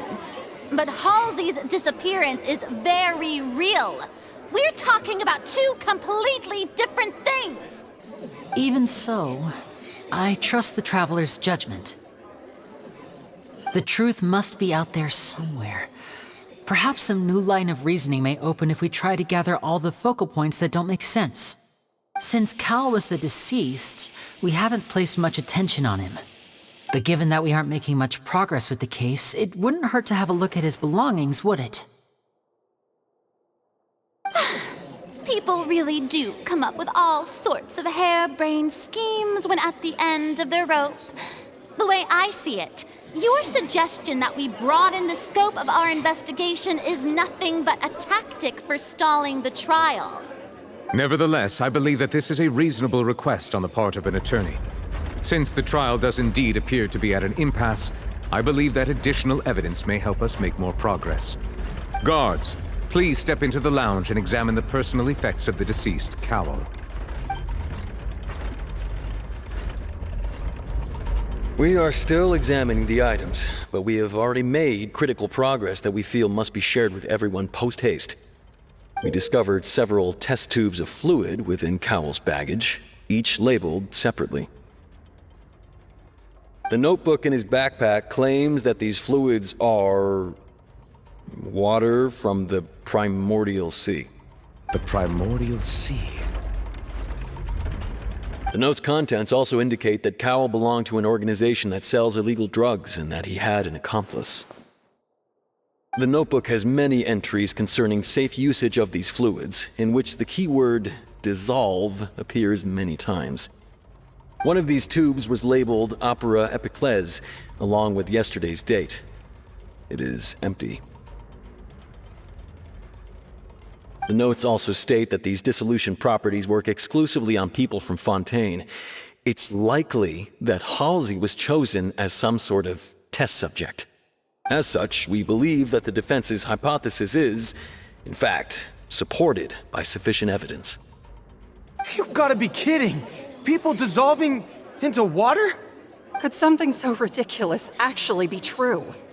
Wait a moment. This reminds me of a certain prophecy, but it's just a coincidence, isn't it? Huh. If people can become water, does that mean that the water tank's real use was as a means to hide water stains? And if Cowell was targeting that girl... Wait just a minute. Could that mean... You two, with me, quick! Demoiselle, wait! What about your partners? Let's go. Just trust me. Order! Order! It is undeniable that further examination of the deceased's personal effects has yielded some surprising results, but we cannot yet verify the veracity of these clues. Still, let us assume that these clues are indeed authentic, albeit with the understanding that Ms. Halsey has yet to be found. Guards, please continue examining the items along these lines. Mr. Linney, it appears your hypothesis is supported by the evidence, so please continue speaking. Of course. Thank you, Your Honor. If we uphold this hypothesis, I believe that many of this case's seemingly unrelated clues can be connected together. Right! Like the metal hook! That one didn't make sense at all. Let's think about this. Cowell's methods must have something to do with that water from the primordial sea.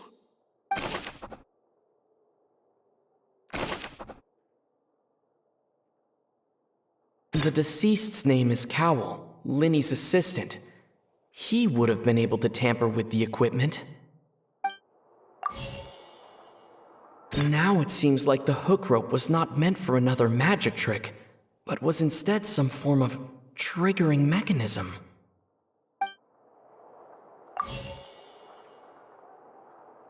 The water from the primordial sea should already have been prepped before Halsey entered the magic box. Lynette was in the magic box on stage the entire time. Did she have something to do with this?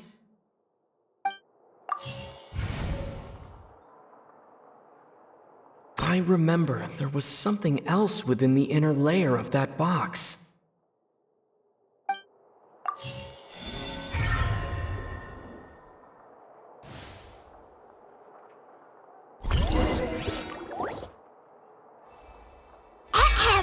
It's Ace Detective Paimon's time to shine again!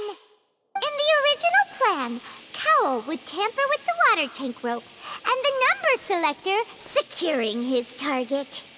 When the magic box containing Halsey was lowered, the metal hook would retract gradually and pierce the balloon at the top of the box.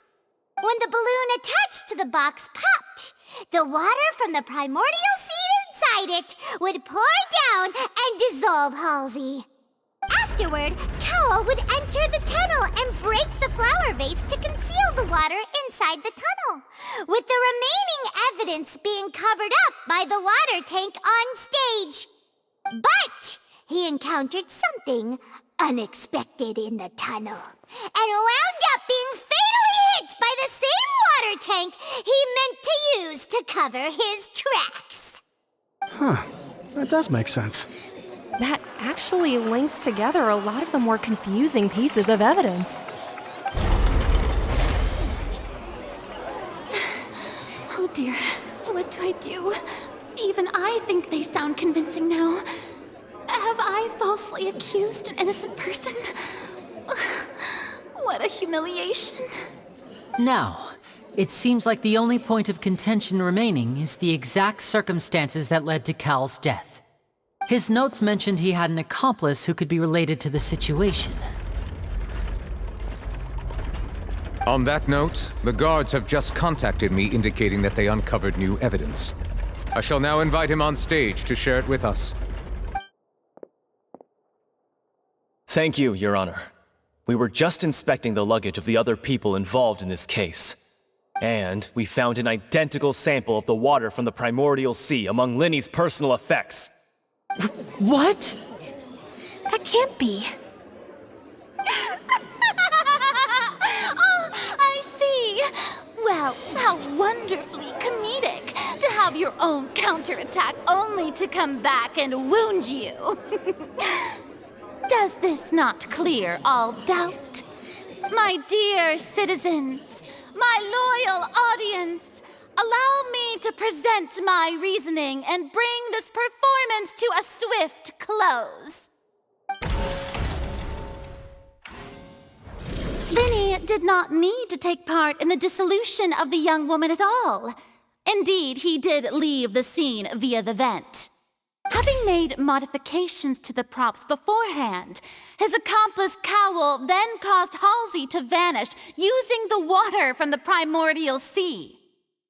But upon his return, in cruel avarice, Linny desired sole credit and prepared to do away with his partner in crime. Ultimately, he knocked Cowl out, and the tool meant to cover the crime up also became a murder weapon. Now, as much as I regret having come to such a viciously straightforward conclusion, it does seem that the famed Fatui is quite the cold-blooded and ruthless organization. Am I right, Mr. Linny? We've used up all the evidence we collected. There's no way for us to make a rebuttal here. Is this the end of the road?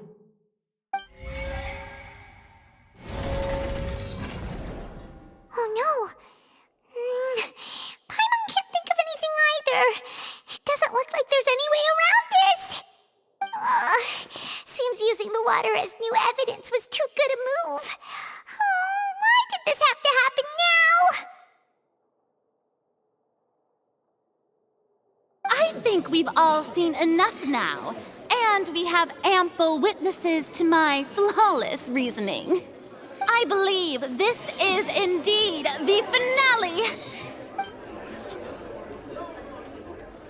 Now then, my good, noble Chief Justice, should we not, in your view, move...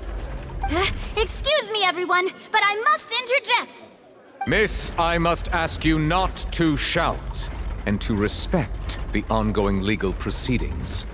Oh, come on, don't be hasty. I have a good reason for interrupting, you know. Now, would anyone here like to take a little break from all this debate and see a little magic? I'll show you an amazing trick, one that can bring a young woman who has disappeared back in the flesh, right before your very eyes. Please, do the honors, Mr. Linney, if you would be so kind. What in the world is she saying? No offense, miss, but miracles like that are beyond my scope as a magician.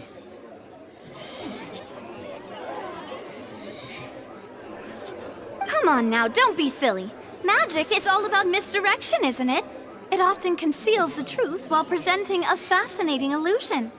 But once everyone believes the illusion, can't magic reveal the truth to them once again? And wouldn't such a trick be the most marvelous finale to today's performance? Come on, Lenny and Lynette. Give it another go. Don't worry. Spina di Rasula has made the necessary arrangements on your behalf. But, as the magic makers and stars of the show, I think I should leave the final performance to you. I understand.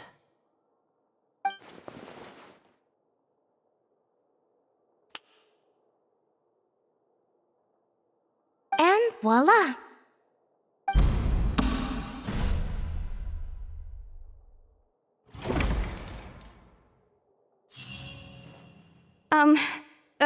Sorry for the interruption. Wait, isn't that Halsey? So the whole thing about people dissolving wasn't true after all? To be clear, I'm only here because this person told me that if I testified, the merit of doing so would lessen my sentence. I was hiding outside this room listening to the proceedings because I was afraid that I would be the one put on trial. I was just feeling happy that no one had noticed me, and then before I knew it, she caught me. That'll teach you to underestimate us three. Where should I begin? I'm sorry. I'm the one who killed Cowell. I admit it. What? Why? Firstly, my name isn't Halsey. It's Lillian, and I'm originally from Mondstadt. I heard that Linny's show was gonna be a real thriller, but I missed the chance to buy a ticket, so I stole one. That's how I make a living. I steal stuff here and there. And I'd never been caught before. But I was noticed at the harbor a few days ago, and I barely got away. Linny was the one who caught me in the act. Hey, no wonder you look familiar. So you were the thief! Liddy even mentioned that you were pretty skilled. Well, and I thought that would have been the end of it, but then the number selector chose me. He even mentioned the Fortress of Meripede. That's a prison, isn't it? So you can imagine how shocked I was. I thought he was on to me for sure. So I played along with the show while looking for an opening to flee, but then I got water poured on me for no reason, and then someone jumped into the tunnel to nab me. I wasn't going to take that lying down, so I knocked him out and stuffed him into the box. There was nowhere to run from there, though, so I had to change my clothes and hide in a box containing performance costumes. I slipped out after the first guard arrived at the scene and continued hiding inside the opera house. Can a person even hide in there? But I swear I didn't know that the water tank would fall down. Really, I swear it. Had I known that, I wouldn't have put him in the magic box. I may be a thief, but I'm no killer. Well, that makes everything pretty clear now, doesn't it? This time, we need to tell the entire story from Lily-Ann's perspective.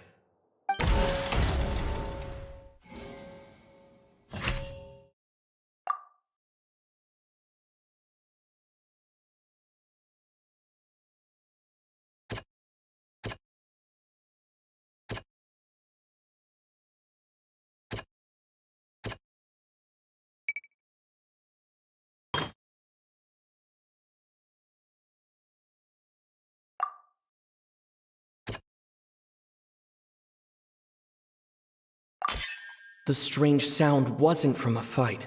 It was Lily-Ann's attempt to break out when she was frightened.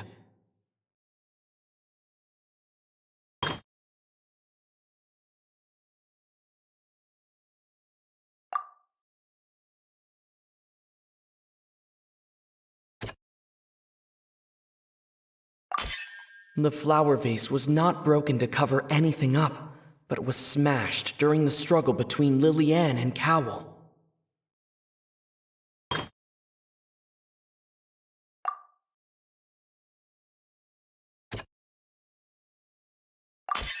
Lillian was afraid that she would be recognized if she left, so she changed clothes and hid, biding her time. Just what one might expect of an experienced thief. And it's Ace Detective Paimon time! Having been selected out of the blue, Lillian panicked. Her panic only intensified after she entered the tunnel and had water poured on her head. So she kicked the door open, producing the thud we all heard. Hearing the commotion, Cowell leapt into the tunnel, only to discover that Lillian had not dissolved. He did not know that Lillian was not from Fontaine, but was a thief who made her way in by stealing a ticket. Mistakenly believing that the water from the primordial sea needed time to take effect, he tried to force Lillian back into the box. The two broke the flower vase during the struggle, but Lillian came out on top, knocking Cowell out and putting him in the box. With no way of escaping, she changed her clothes and hid in the costume trunk until the performance ended.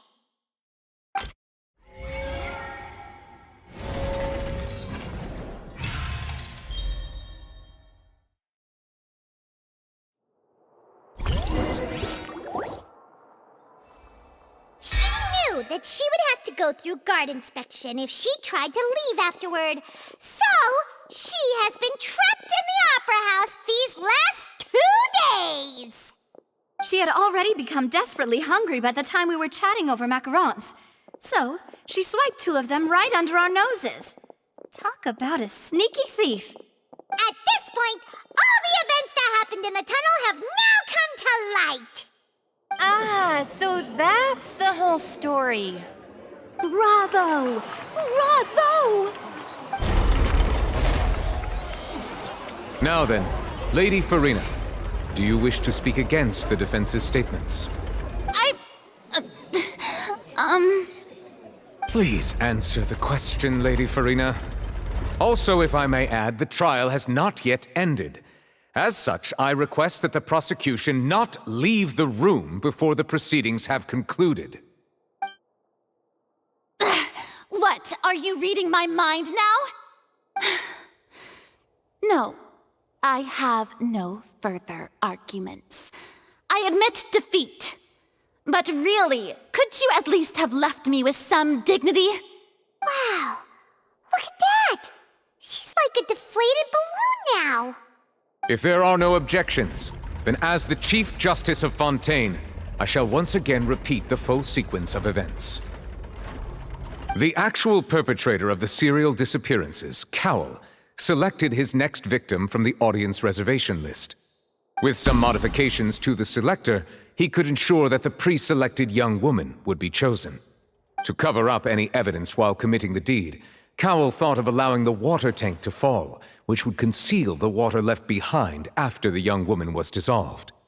He also tampered with the rope suspending the water tank, using the fireworks at the end of the performance to cause the tank to drop and hide the watermarks.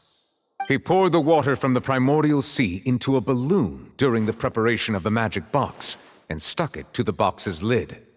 Finally, he passed the prepared hook on a rope through the gap in the magic box's door when bringing the young woman to said box. When the magic trick officially began, the box containing the woman was lowered into the tunnel, tightening the hook rope and bursting the balloon containing the water. If all had gone to plan, the young woman would be dissolved at this time. However, Lillian was not from Fontaine, and thus fled the box with a loud noise. Realizing that there was trouble, Cowell entered the tunnel and met Lillian. Thinking that the waters had not yet taken effect, he decided to proceed. However, his opponent was more capable than he thought, and he was overcome, knocked unconscious, and placed into the magic box.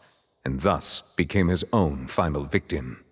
Lillian, according to her own statements, then changed clothes and hid until the performance ended, before hiding in other parts of the opera house. As for Linny, he was in the underground structures within the opera house, and was thus ignorant of these happenings. From this reconstruction of events, we can conclude that Linny, the accused, is in fact innocent. While there is much in Linny and Lillian's conduct that should still be investigated separately, this case, at least, can be handed over to the Oratrice to make the final decision.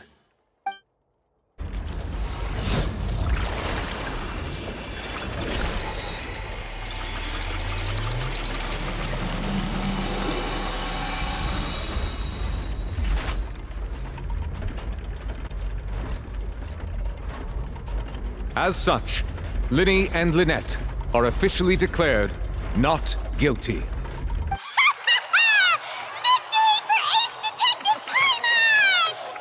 Great work, partners. Thank you all. Thank you so much. Next, I think we deserve an explanation, Guard Vaughn. How did you find the water from the primordial sea in Linny's baggage? Right! Your discovery caused me to make a serious mistake, you know. Or was that not a discovery, but false evidence that you dared to bring before this court? I suspect that the accomplice mentioned in Cowell's notes was not Linny, but you, yes?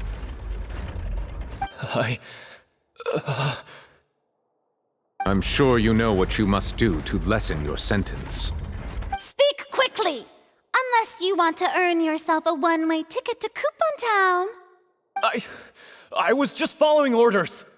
We were supposed to place blame for the serial disappearances onto Linny, and thus cause suspicion to fall on the Fatui. The higher-ups said this was the best opportunity to do so. And now that your plan has fallen through, and the secrets of the water have been revealed, you have become a liability to said higher-ups, yes?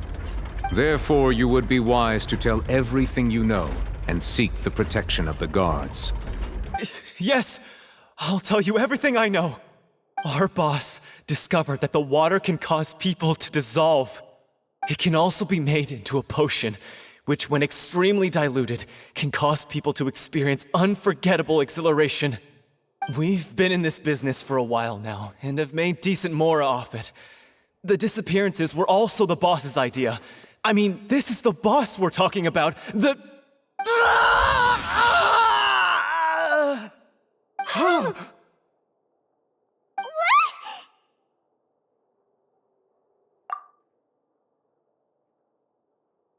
And now he can no longer talk. Such ruthlessness. I shouldn't have expected any less of them. An outrageous act. All present, please submit to inspection immediately.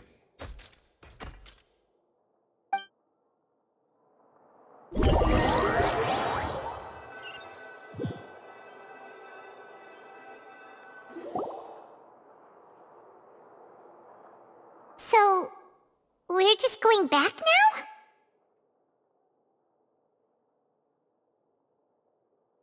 That's true, but... Traveler, Paimon!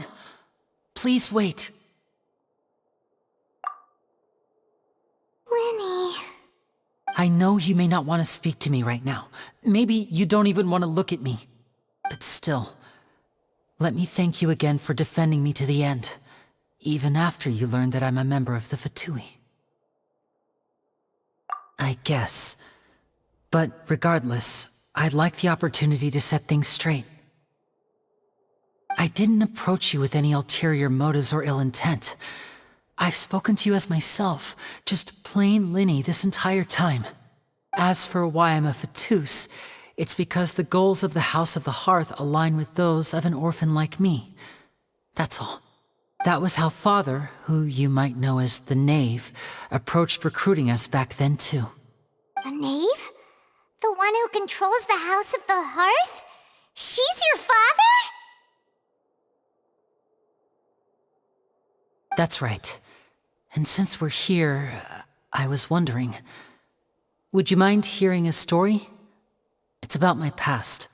Back when our parents first died, Lynette and I were left wandering the streets. To survive, I took to surreptitiously observing an older street performer who did magic. It took me several days to figure out how he pulled off his amazing tricks. I took my sister through several streets until we found a crowded corner, and we began to perform magic tricks there. To my surprise, we proved to be pretty popular, and we could at least stop worrying about where our next meal would come from for a time. But I didn't want my sister to remain a street rat together with me forever. Before long, an aristocrat came to me and claimed that he wished to take us in after watching my performances. So you went from orphans to nobility just like that? That was how we felt at first, too. As if fate was on our side and we could say goodbye to those painful days.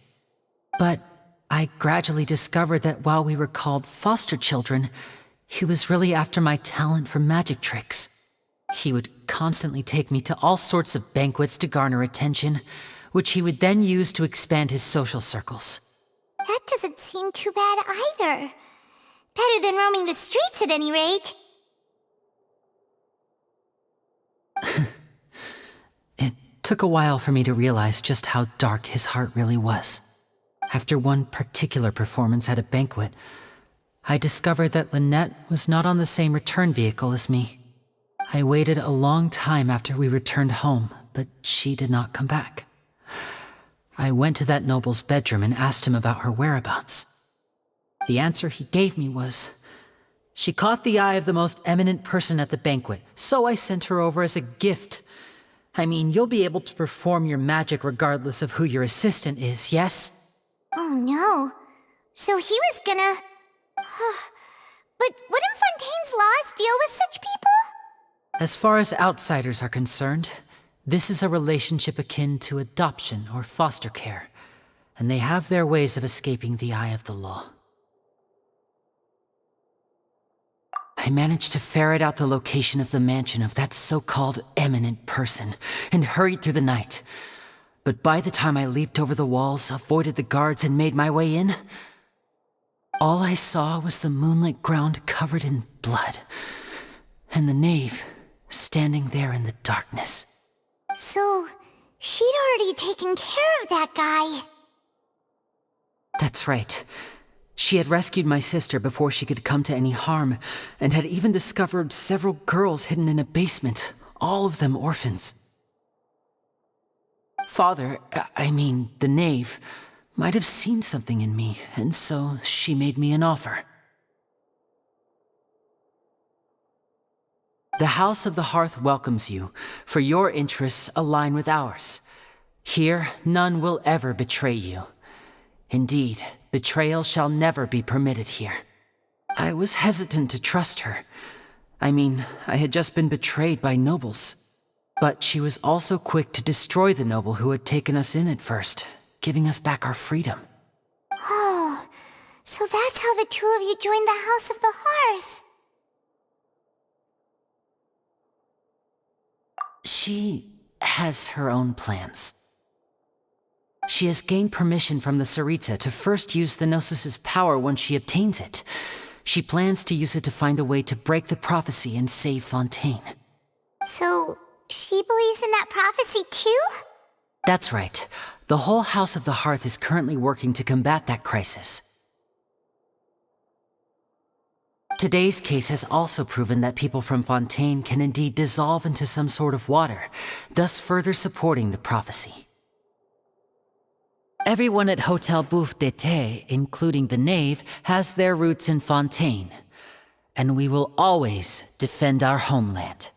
To us orphans, the only connection we have left to this world, apart from our family, is our homeland. So, from small deeds like distributing magic pockets to huge schemes like stealing a Gnosis, everything is aimed at dealing with that prophecy. It's all right. I understand. The only thing I can do is relate all this to you.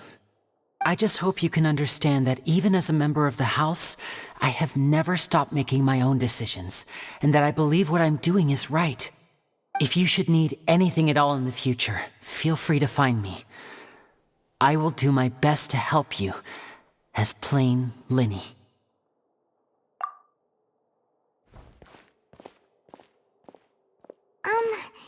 Bye, Linny!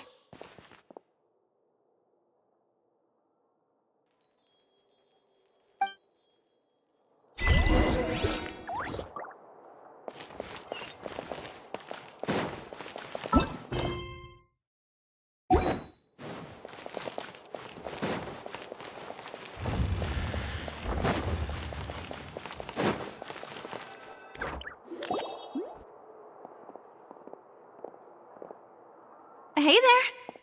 What was with the disappearing act you pulled right as the trial ended? Were you looking for us, Navia? Well, this whole thing isn't exactly over, is it?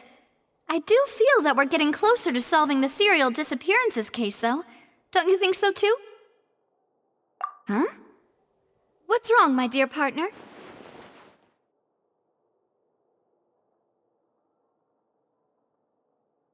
Besides, are you sure we're the ones who can crack a case that's been cold for decades now? And given that there's new evidence from the trial, there should be a trail of breadcrumbs for the Hydro Archon's people to follow now, right? Ah. I see. Well, I won't lie. I'm a little shocked to hear that from you. But I suppose you are just travelers who have only arrived in Fontaine after all. Sorry. I might have been too presumptuous. Don't say that, Navia. Ah, and we were having so much fun investigating with you, too. It was like having new waters flowing into a stagnant mire, causing new hope to spring forth, and the reflection in the murk to become clearer. Well, sorry about that. I'm a bit prone to nostalgia. Don't mind me. Wait, shall we have a farewell meal? You know, to commemorate our time as partners? Huh? Do we really need to get that formal? Well, guess you really did treat us as partners, huh? Well, I'd just like to have a proper ending to every important memory. That way there are no regrets later. Anyway, it would just be a meal, so it shouldn't take up too much of your time. You don't have to twist Paimon's arm. If Boss Navia's treating, count Paimon in! Oh, wonderful. In that case, why don't we return to the Court of Fontaine and head to the Hotel de Boer? I believe we'll make it just in time for dinner.